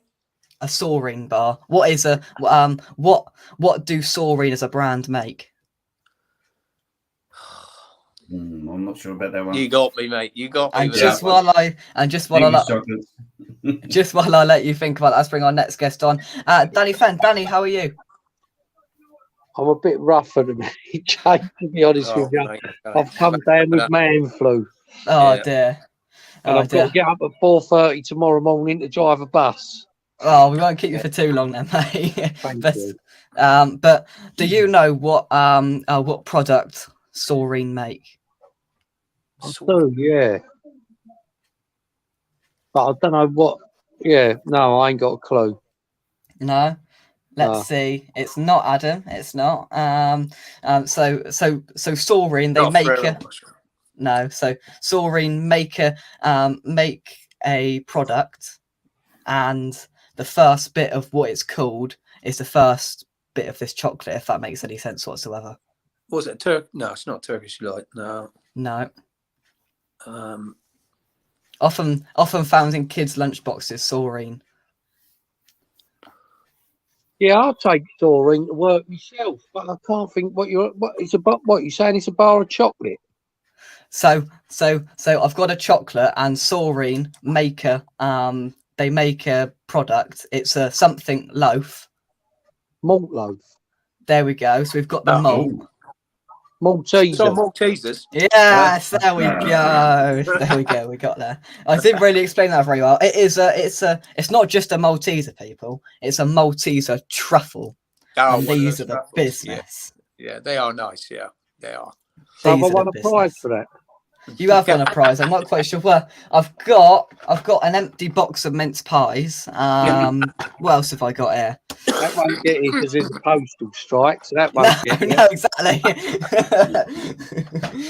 I'll tell you what, you can owe me a beer when you turn 18, Jake.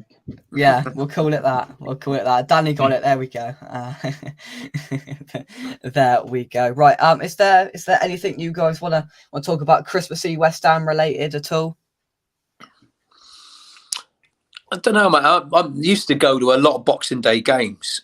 Yeah. Because you used to try and get all the, all the family together, all my boys, my 3 boys, to go to Boxing Day games. That used to be a treat, but we never used to win many of them. No. You always think play Tottenham a lot on Boxing Day years ago. I mean, I've seen us play all sorts of play Tottenham and you name it. There was that Bournemouth game, wasn't it, with the hand of yeah. I mean, I can remember us playing. Was it Portsmouth in one as well, and we lost that. I mean, it's bloody. We've had some terrible results in Boxing Days. Perhaps just when I've been there, but yeah, that's just maybe it's better we go away. Yeah. We haven't played away from. Well, we usually do play away from home on a. Well, we have obviously since we've been over here, hasn't it? Yeah. That's the thing. There was a promise we were going to get back and have Boxing Day games, but it's all about the shopping. Yeah, it is the shopping. God, that would be a nightmare with 60,000 West Ham fans going through as well. And Westfield Shopping Centre. Yeah. Spending out large. Boxing Day sales. Boxing Day sales and 60,000 fans. What could possibly go wrong? 60,000 fans have got absolutely hammered on Christmas Day, going straight to football. What could go wrong? Yeah. What could go wrong? Obviously, the Maltesers. Yeah. Obviously, we play Arsenal at an 8 o'clock kickoff. Do we prefer that on a Boxing Day, or do we prefer like a 3 o'clock or an early game? No, mate. No, I don't like that late game. I really don't. No. It's a nightmare for fans as well. Yeah, it's not right. The power of the TV, doesn't it? That does. That's what that's all about. It's all about money, mate. You got it. Yeah. It was interesting when we spoke to Jimmy Quinn and Steve Jones last night, and they sort of said about Boxing Day games that they both never really played well in them, and look to try and get out of it. Do you as a fan, Andy? I'll start with you. Do you like Boxing Day games, or would you just rather not?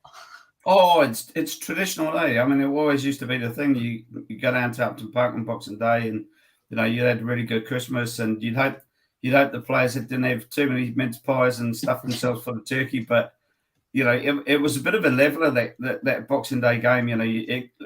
As Mike said, most of the time we'd lose them, but it could go either way. But now we're having to travel, so people are having to get up early in the morning, 8 o'clock.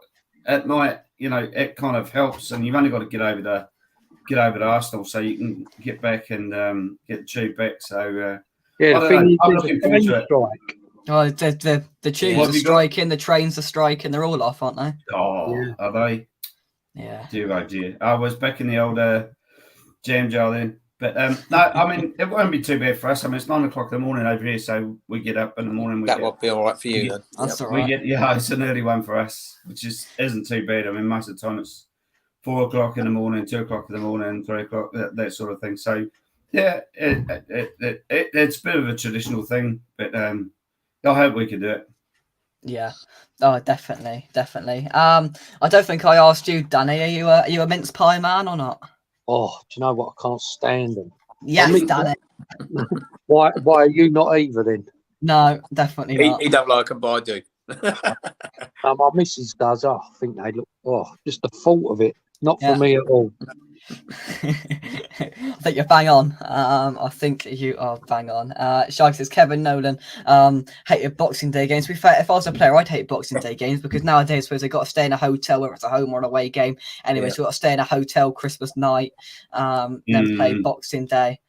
I wouldn't like it if I was a player, but I mean, you're getting paid enough money, aren't you? So, but they're doing a job. They're doing a job that most people would love to be doing. I think. Oh, definitely. If there's something you'd really like to be doing on Boxing Day, if you're good enough, I'm sure it's playing football in front of like 40, 50,000 people. Yeah. Like if that doesn't inspire you, then nothing will. And there'll be teams who go on a bit of a spurt now after Christmas, after being laid off for so long. So, you know, three games, 9 points. You can make a hell of a lot of difference to your league position. Drop a lot, you know, if they're out the top 10, or if like us, we're in the bottom half, I think we can push on now and get up in the top half. I think it's all going to come down to Moyes' tactics. Is he going to be defensive and play his traditional 5 at the back, or 6 at the back with two in front of the 4, or is he going to choose a more attacking? If he puts Paqueta on and the 3 up front. Very hard to see him doing that. I just can't see him doing that. No, I'd like to, but I just cannot see him going out. His whole ethos now seems to be don't lose. Yeah. If we go a goal down, then sort of panic a bit in the last 15 minutes. Yeah. He's a creature of habits, eh?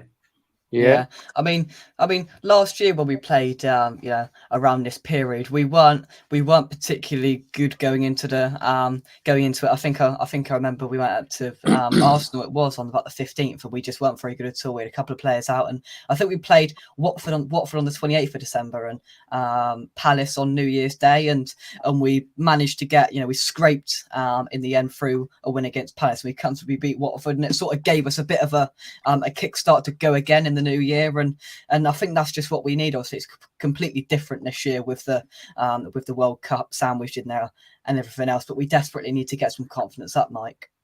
Maybe you can spike a few of those mince pies and send them, do the old lasagna gate to lasagna gate again. Spike a few mince pies and send them over to Arsenal.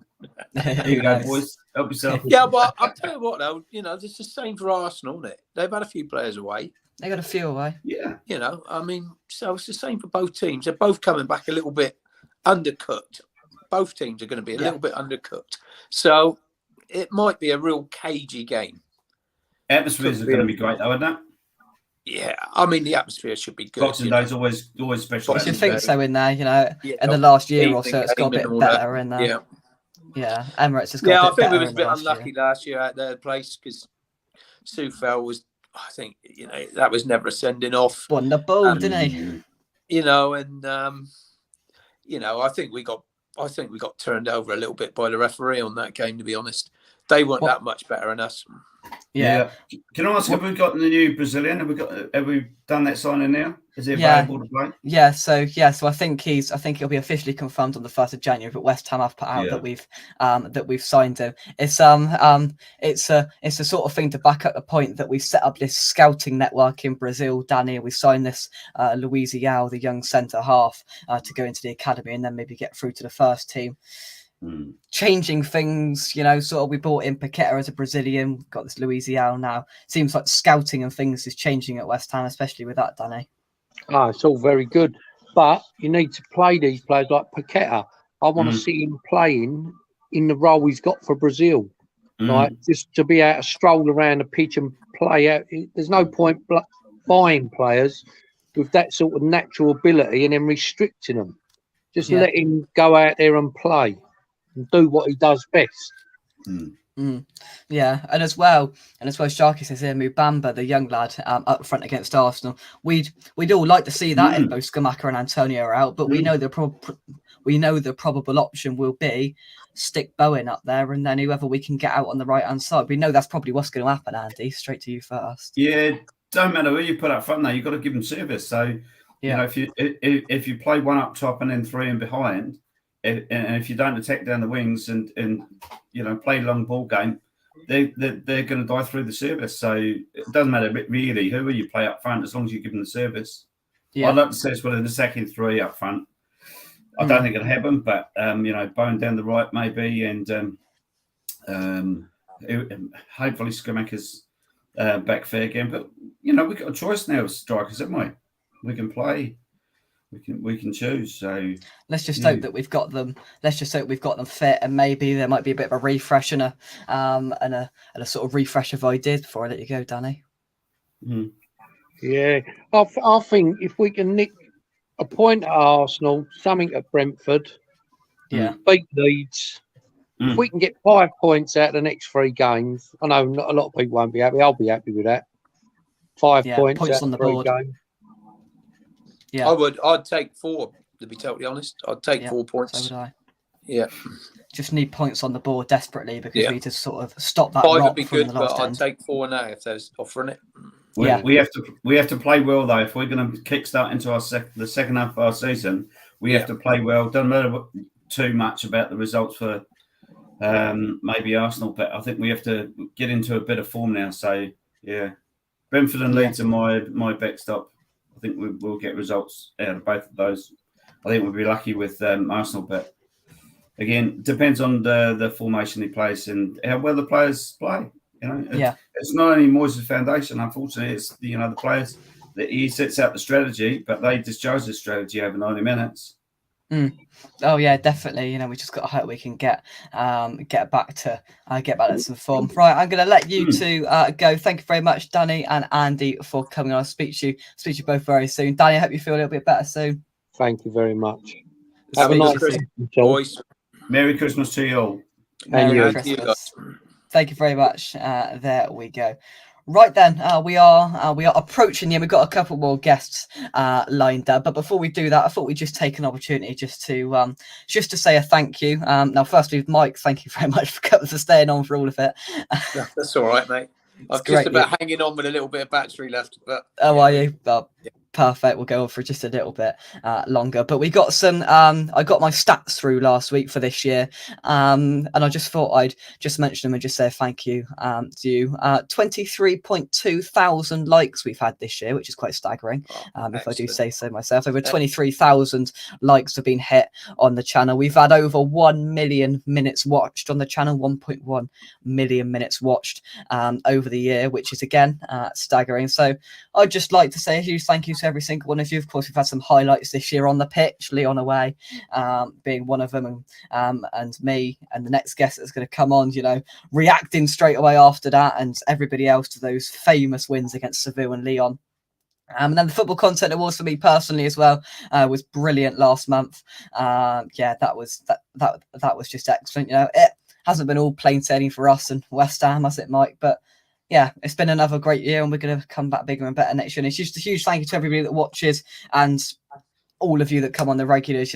Mike, Kieran, and Gary, you're going to come on very shortly. Everybody else, don't want to go for everybody because I'll be here all night and I don't want to miss anybody out. But yeah, from me, thank you very much, and especially to you, Mike. And anything you'd like to add, mate? No, thank you, mate. I've thoroughly enjoyed it, and it's been great to watch you progress. I think, Jake, you've come on leaps and bounds, and especially in the last few months even, I think your shows have been brilliant, and the proof is in the pudding, mate, with those figures. So just want to say well done.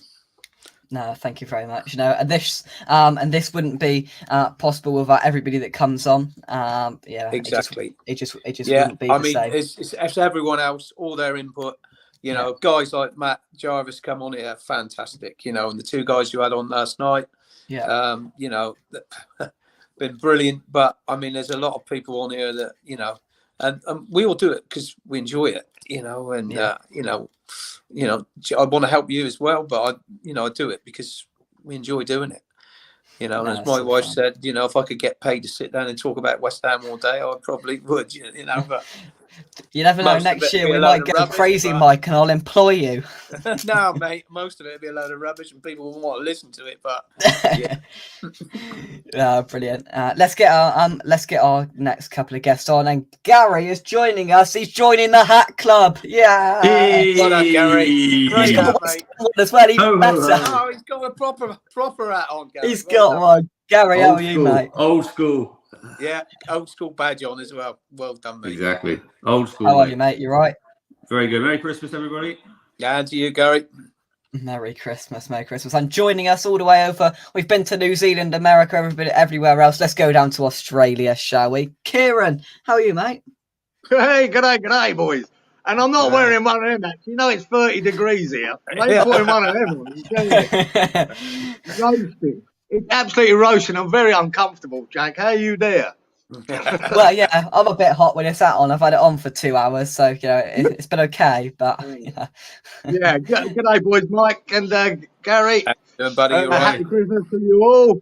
Yeah, and happy Christmas hope to all you. your viewers, Jake, have a lovely Christmas. And I hope it keeps being so cold there that you moan about it every day. I love it when I hear that. well, one person that certainly will be moaning about the cold because it's a bit colder up there than it is here.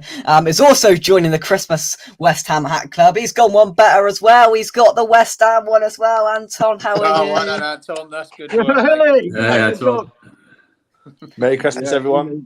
Another old school, Anton. Old school. Always, mate. Always.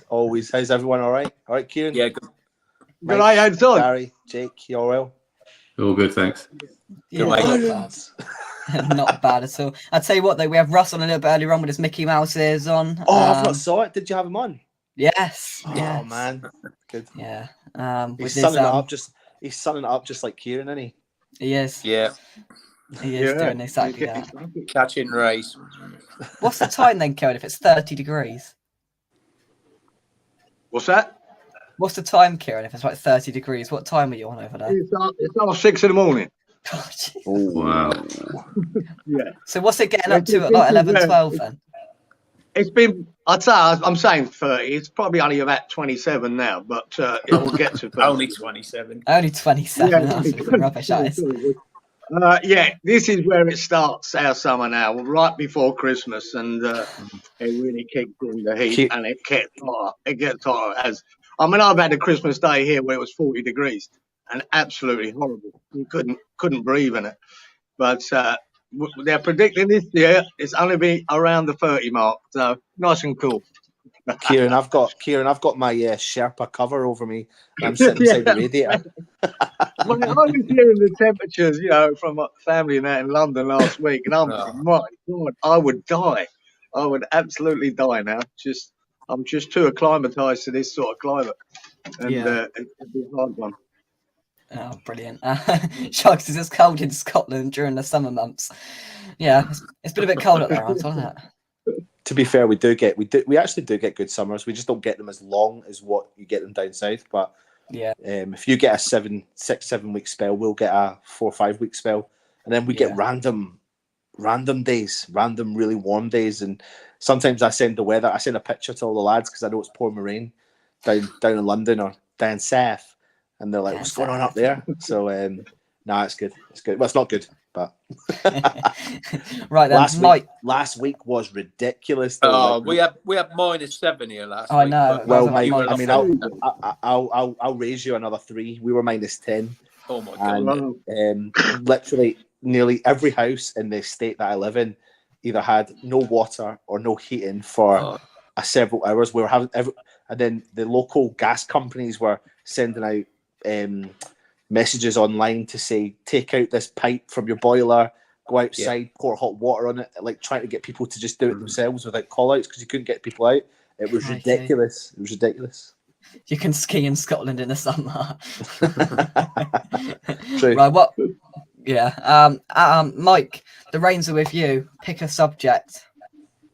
Oh, that's a good one, Jake. It is, isn't it? Just while you're thinking out, check it. Here's Go one. on. You've got Christmas bud or not? Christmas what, sorry? Christmas bud. Yes or no? And Not for me. what with? Cream, custard, or ice cream? Not for me, mate. No, not for me at all. Yeah. Mike, are you a minority? I love Christmas pudding, mate. My missus likes it, to be fair. My missus likes it. Yeah, with a bit of cream. Love it. Yeah, my missus has it with clotted cream, but I don't like it at all. I'll take a proper old school trifle any day of the week. I'd take a lovely sticky toffee pudding over it. I'd take a lovely sticky toffee pudding over it. I can't lie. Gary, does your wife like Christmas pudding from Costa? No, she doesn't, unfortunately. It's Waitrose probably. No, she buys her own Christmas pudding and clotted cream, and we all just sit and look at that and we have ice cream or something else. No, fair enough. Fair enough. For you that don't know, there basically what happened is it was Netherlands Argentina, Gary, wasn't it? It was, and Jake of Little Faith, as Argentina went 2-0, he said, "Game over," and I said, "Not yet, young man. Hold fire." And he said, "I was going to be 2-2," and he said, "Never." And I said, "It will." And he said, "I'll buy you anything you want in Costa if it gets to 2-2. Oh, foolish young boy! Oh, you silly young man. Well, to be fair, they were cruising along Argentina, and the sort of routine is we're driving up north, you're stopping at stuff. So there's always a Costa, and we get all the fancy coffees. Well, Terry does, we don't. Get all the fancy coffees and the cakes and the caramel waffles. Gary won't be forgetting them on January the 14th, and the brilliant person that I am, it's all on me. So yeah, Costa are gonna have a good day that day. I'm starving myself from the 12th. The 12th of to ring up the December, bank. Yeah, exactly. I might have to ring up the bank, Gary. I'm just going to get one of those trays you have at the side of it and pile it up as high as it'll go. Like that. Yeah. Just get that big toasty, get a big toasty cat and just get your arm and just shove them all on a tray. Yeah, exactly. And all Right, the cakes. I've got to go now, I'm afraid, because I'm just about to go bleep and disappear. Cheers, Mike. Thank you very much. Merry Christmas, Mike. All of you have a great Christmas, and see you next year, if not before. Cheers, well Mike. done, Jake. Well done, Jake, for everything you've done this year, mate. Yeah, well done. Yeah, it was all right. It was all right. Now, and I'll tell you what, Mike's done the whole hour and 36 with me. He's brilliant. Legends. But as are all of you, white hot chocolate, we'd be trying that too. Gary, you might as well just try everything. If you don't like it, oh well. Good shout, Hammerhead. I'll go for that. Yeah, I don't like white hot chocolate, but I will on the 14th. I'll make a special exception. Just start writing a list down, or just take the menu and copy it. Yeah. But anyway, right. Kieran, anything you particular to talk about? Yeah. Let's kick Moyes out, shall we? Let's just get it over and done with, eh? What do you reckon? Let's have a bit. Go on, Anton. Here we go. Here we go. 2 seconds, guys. Let's just do this. No, not from Get him out, Anton. I've had enough. Mike. No. I just I'm not really looking forward to these next 3 games. I'd love to see us have a lovely, great plan that we've turned it all around. We're not doing what we were doing coming into that break, and Moyes just adapts and gets these players playing, and I'd love to see that. But when I saw his comments the other day, when he sort of said we were unlucky, that really worried me, and I can't see where we were unlucky. We've been really poor, and that's the be all and end all of it.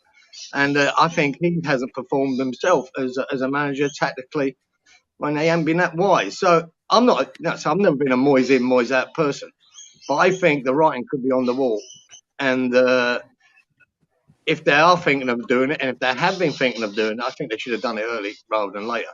But these next 3 games are a concern, and it's very hard to have a lot of confidence going into them. So.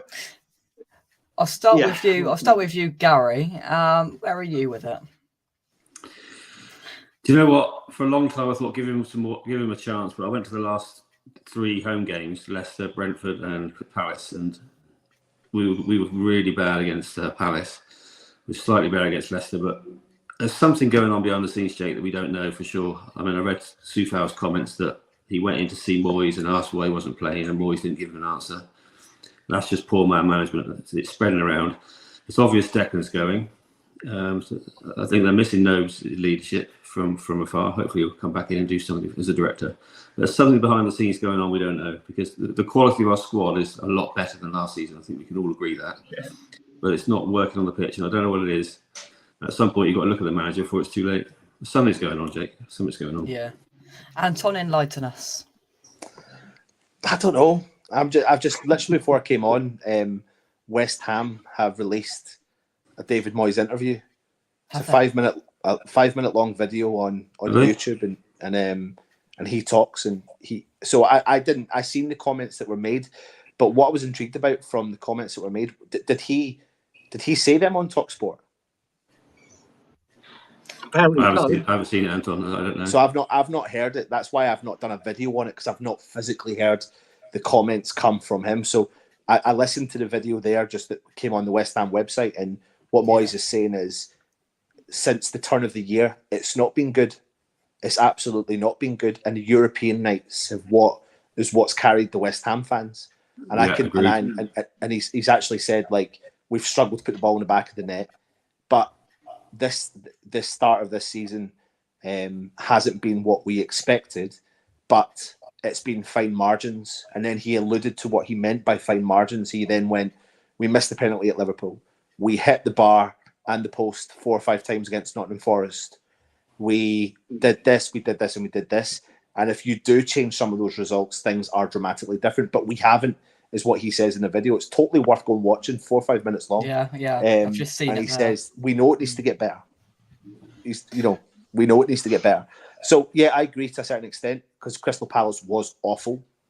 But if I'm going to practice what I preach about saying for the last 2 years that Moyes has changed my opinion on West Ham, changed my opinion on football, then I need to, for me personally, I want to back that up by going, he needs to be given time more than 15 games.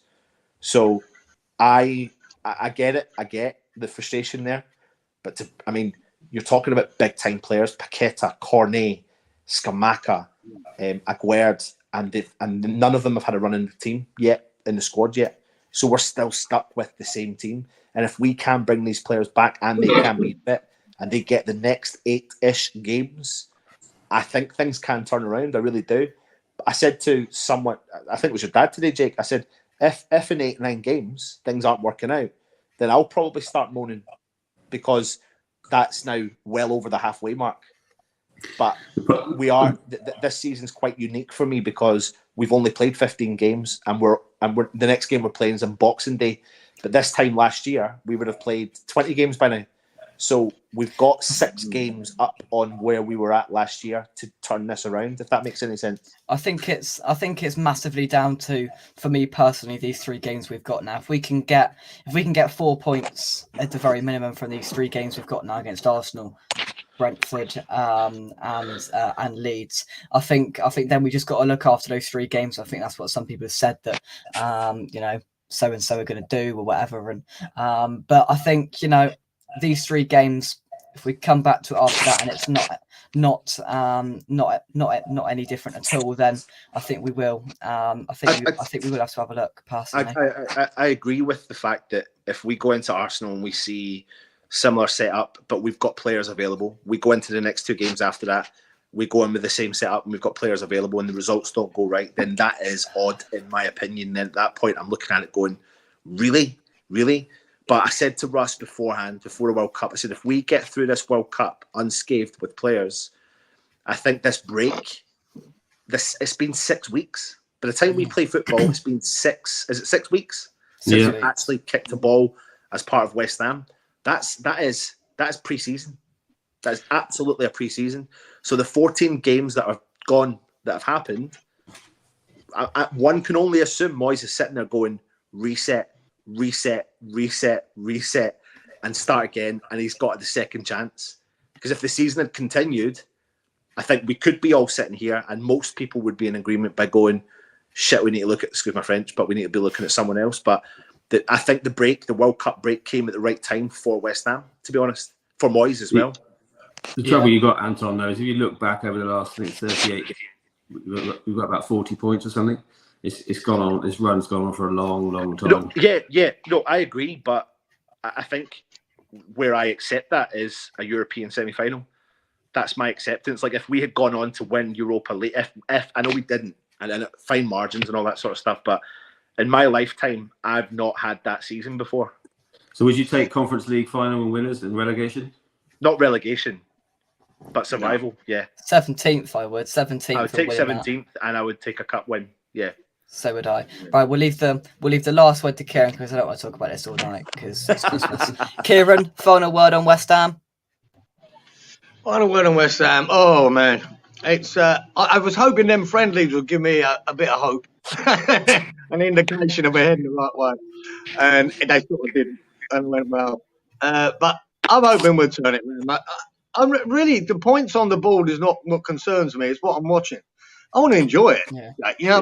We've had you mentioned that Lyon game. We enjoyed it. We enjoyed watching West Ham, and for a couple of seasons there, Moyes got me enjoying watching West Ham again for a long while there. It's just lately, this last 8-10 months, I'm not enjoying it now. No. And I'm not worried about the points on the board. You guys, you're traveling around the country watching it. And then you have to turn up at a game, especially like you said, Gary, them last 3 games at Leicester and Pat. It was poor to watch, man. It really was. I just want to start enjoying it again. And if Moyes is the man to turn that around and make me enjoy it again, I'm happy. But if he's not, in the next few games, I don't think Arsenal defines our season either. Forget. I'm not expecting nothing against Arsenal. It's the next 2 games after it. I want to see an improvement in the style of play. I want to be entertained again. And Moyes done that for a while, and he needed credit for that. At the moment, he's not, and that's how I look. I think team selection's definitely a biggie. Like it's things like, God, I've seen so many comments by people saying Paqueta. I've been the biggest canvasser for Paqueta playing alongside Declan Rice. But for me, if that happened against Arsenal, I'd be like, oh God, there is change. He's willing to make a change. He's willing to do something quite big.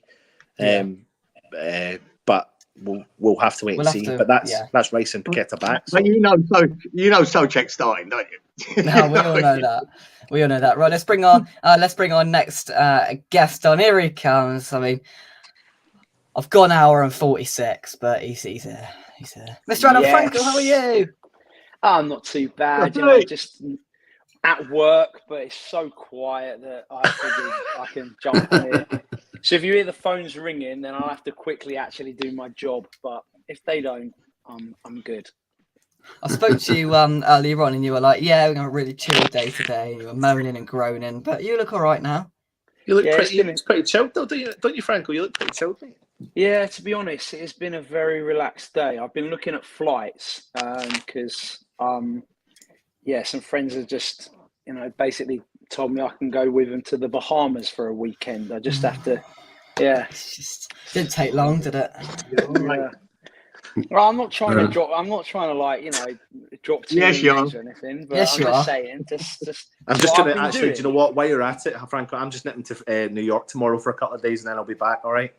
Oh, class! Oh, that's pretty cool. Yeah, I'm actually a couple of days. I'm going to Vegas. Funnily enough. Yeah, for sure. I'm going to Bournemouth Beach in the morning. That sounds perfect, dude. What's that, Kieran? That sounds perfect, dude. Is that it? That's why I'm going to the Bahamas. Yeah, that's what I thought. Well done. Sweet. Yeah. Well, Gary's going to Bournemouth Beach. Well, I'm going to Tenerife, Madeira, but I ain't coming away gloating about flights like going to the Bahamas and all the rest of it. But yeah. Jakey, you have more holidays than bloody everyone. Jake's tapping up the old cruise ships, isn't he? That's lovely, mate. 5 cruises a year. He's 80 years old before he's 18 years old. They're brilliant cruises, aren't they, Adam? Yeah, with an average age of 70 years old. Yeah, banging. Banging if you want to get with Ethel and Sheila on the dance floor at 7 p.m. before you really need to hope Mum and Dad ain't watching, Jake. Oh, they flipping out. Don't you worry about that. Love that bingo. Don't you worry about that.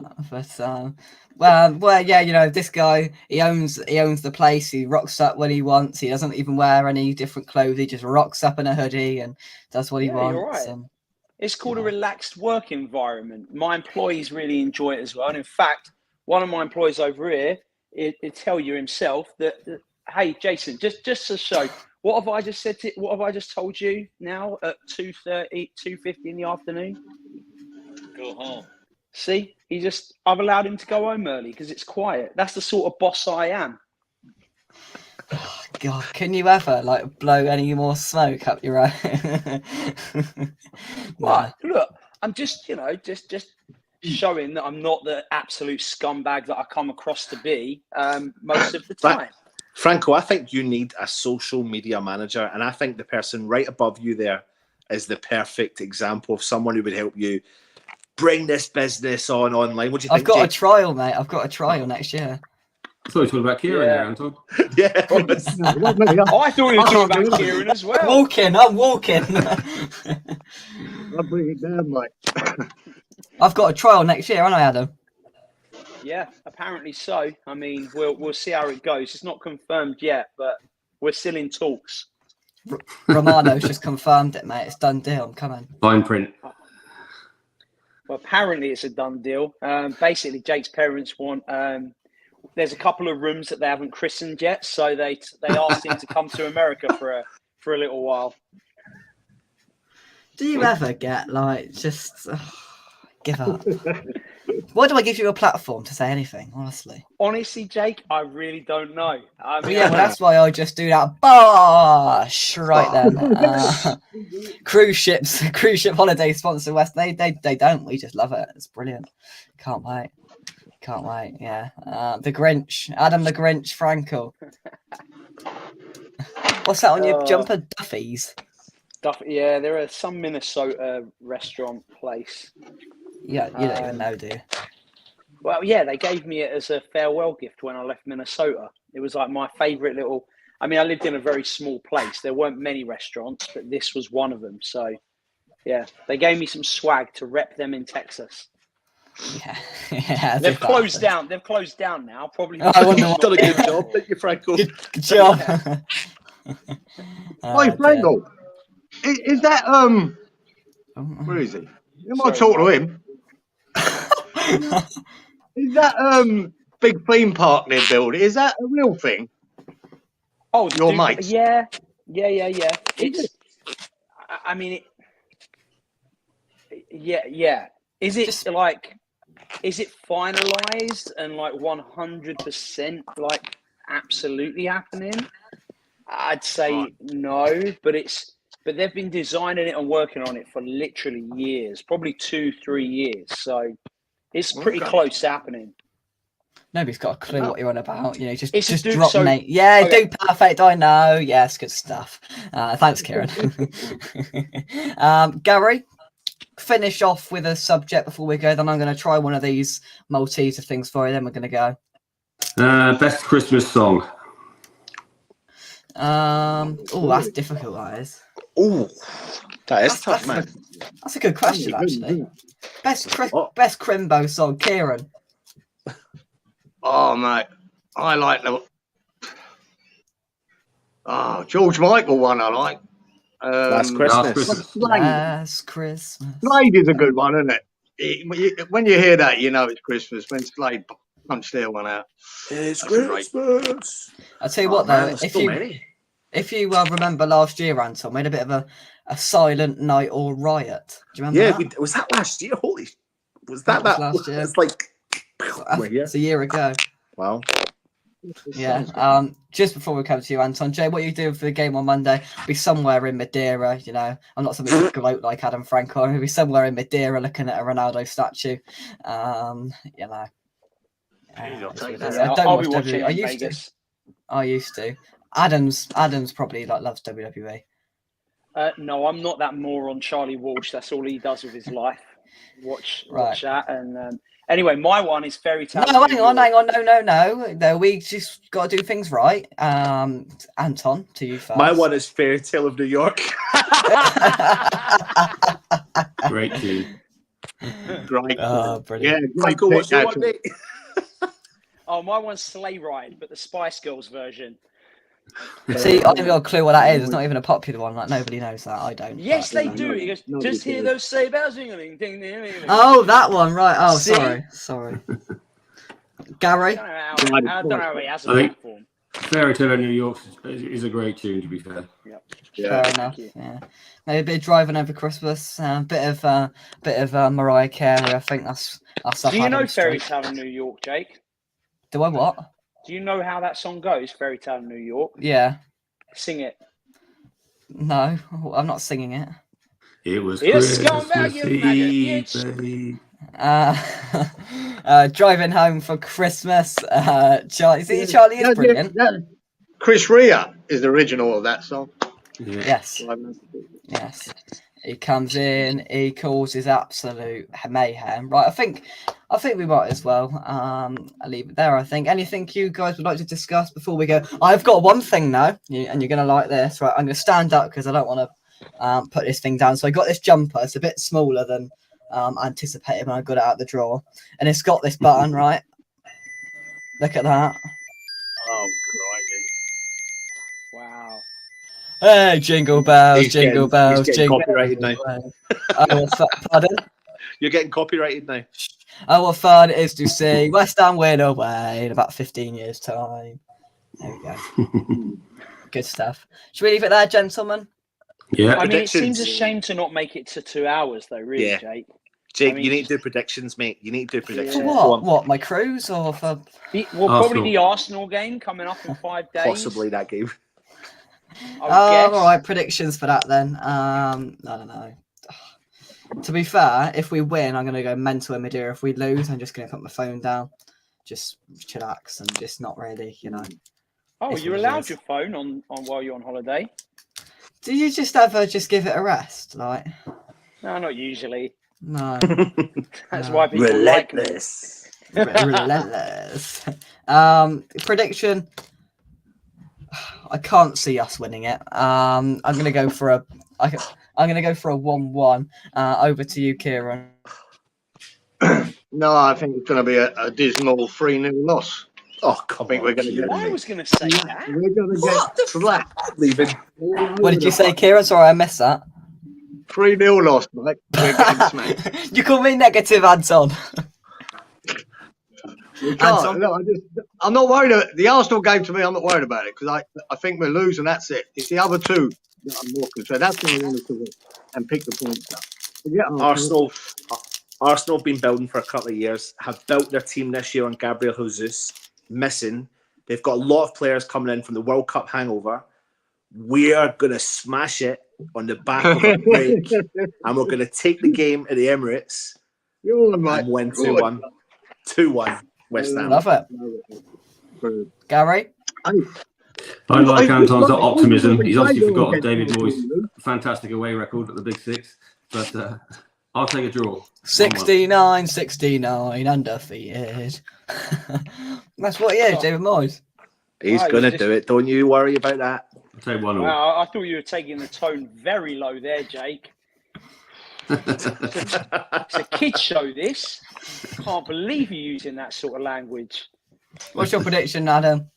No, I 3-0 is what was on my mind as well. Kieran, spot on. I think that's probably going to be it. Okay. Unless Moyes has had some sort of a personality transplant in the last, during the World Cup. Who knows? What are you eating? Oh, it's lovely. These Malteser truffles. Oh, I've got a box of them here, actually. They're the business. Were they what I like? You were eating a chocolate and we had to guess what it was, but then I got busy. Yeah, it was that. Was that what it was? Yeah. It's not a very guessable one, though, is it? It was. No, who would get this, right? So I said, Soreen make a product. I don't know who that company is. Soreen make malt loaf, don't they? Exactly. Malteser. Soreen, Gary got it. Are they some local farmer company? Because I've certainly never heard of them. They're a global brand. Has anyone else heard of them apart from Gary and Jake? No. Anton, you must have done. Anton, you must put them in the kids' lunchboxes, surely. You must have a malt loaf in your life. Bit of malt loaf in the yellow packet. Yeah. How do you even spell it? I literally don't even know how you spell it. Give it a rest. Yes, I don't know why I I know bother. exactly what you're talking about. I have every single clue what you're talking about. Genuinely, how do you spell it? Soreen. Never heard of it. Google it on your blooming computers. No, we don't really care. Jake, we don't care. Kieran's Sorry. like, nah, I'm not doing that. I ain't doing that. Sorry, right. Are they just like a local, like Devon? No, for the 5th time, it's say they're global. Global company brand. Well, I am could say I'm a global company. No one's heard of my business either. No, I wonder why. Well, same as Soaring. Soaring sounds like a grandma that you'd probably be dancing with on your cruise ship next I was going to week. say the cruise ship. Oh, yeah, Tom, don't you add fuel to it? Be your lunchbox in the cruise ship. Bingo with them. We won in the bingo last time, actually. We won about 50 quid on the bingo. I knew it. I knew it. There you go. Yeah. He's in the See, bingo. Kieran knows. Sweet. I'll see it. Soaring. There we go. Exactly that. Yeah. Exactly that. So it's a fruit loaf in a bar. Yeah, malt loaf. So you can get banana, normal. It's like a actual very small loaf of bread that made of malt loaf. It looks like. Do you know what it looks like? It looks like the sort of thing that your 80-year-old grandmother gives you when you go round for a drink, and she's like, "Oh, darling sweetheart, I've got a treat for you," and you're like, "Oh, thanks so much, Grandma. I'd rather go back to the days that you gave me 10p, thinking that was a treat." Did I? Yeah, I did actually. I mean, yeah, I did. Yeah, Christmas pudding. No, that's a no for me. Christmas pudding. That's a no for me. Thanks everybody in the chat. But in true Peach fashion, I think what we should do is say I think West Ham are going to win 6-1 against Arsenal. Whether Mikel Antonio's injured or not, he's going to score 4, and we're going to win 6-1. I think we should all raise a glass to Peach tonight. can I raise a monkey? I don't have a Raise my glass. phone. Yeah. Cheers, PG. Raise your ball on your hat, Gary. There we go. There we go. We love you, Peach, and yeah. There we go. There we go. Right, we've reached the 2 hours. Adam's happy. Oh well, he's never happy. He's just a bit, Nah. Nonplussed, I think, is a fair description. Yeah. I'll tell you what, Adam's buzzing for when I get this flight book to come over and see him next year. You can see the excitement on his face. For his work Hardly trial. wait. Yeah, I've been trying to talk him trial, out of work it. trial. Yeah. Yeah. You are trying to talk me out of it. Are you like trying to What mean have something? I or not? actually been doing, Jake? You know, tell everyone, Teaching me everyone my good maths. deeds. Yeah. Kids in bottom set maths. As a former secondary school maths teacher, I'm not standing for that. So I've been helping him with some practice papers and teaching him. He's like, "Oh, my maths teacher's a right lad. He's such a geezer." I'm like, well, it would be better if he actually knew maths. He does. His job. He does, You know? but he's a right lad. He's brilliant. Oh, it goes out on the lash every night. Well, wonder why you're in bottom set, Jake, and he's teaching it. Right, I think we'll leave it there. Sorry, I'll see- Mr. Whatever your name is. Sorry if he's watching. I mean, he's probably one of the people watching, so didn't mean to offend you there. David Moore Adam, is teaching Jake maths. Yeah, you did. Adam, I'll see you in August. Oh, I won't see you before then. No. I could only hope. Kieran, Anton, Gary, anything you'd like to say before we go? No, just Merry Christmas, everybody. Yeah. Have a Merry Christmas, everyone, and I hope it don't get too cold for you all. I'm gonna be roasting. It's as simple as that. I can suffer it. Don't worry about me. I'll be roasting. Merry Christmas and keep the faith. Yeah. I'm keeping the faith. I said 3-0, not 5. So. And what I've wanted to do for 2.5 hours is take these headphones off and take this ass off. That's too small like that. Oh. It's either my head's getting bigger or this has been shrinking. It's definitely the latter. No. Gary, if you want to go No, it's the former. Gary? No, all good. Merry Christmas, everybody. See you soon. All the best, lads. Merry Stay Christmas. positive. Love your lives. Yeah. Stay positive. Love your lives. Gary, I'll see you for a Costa Hall on 14th of January for Wolves away. I can see you're looking forward to it already. Another fruitless away defeat. Already. Another 1-0 loss away from home at Molineux. Yeah, absolutely. Who knows? Might have a new manager by then. Well, you never know. Keep the faith. Keep the faith. Thank you, everybody, this year. As I said, read out the stats. We've had over 1 million minutes watched this year, which is a little bit crazy. I don't know what all of you are doing, to be honest. But thank you very much. You're welcome. Over 23,000 likes have been hit on the channel, over 1 million minutes. So it means that I will be back, of course, next year. There'll be a pre-recorded preview coming up for the Arsenal game at some point. And then there'll be some content when I get back. There'll be a vlog for the holiday. You can see all the food I eat and everything I get up to. And Adam's already looking forward to that. Oh, I can hardly wait. Video some young people, Jake. There's loads on there. I don't know what you're on about, honestly. Adam don't know what he's talking about. But from us, for the final time live here on West Ham Unofficial for 2022. Come on, you Irons. Irons. Thank you so much. We'll catch you soon. Right, I think it's time for bed, isn't it, Adam? Let's go. Bye-bye. For you.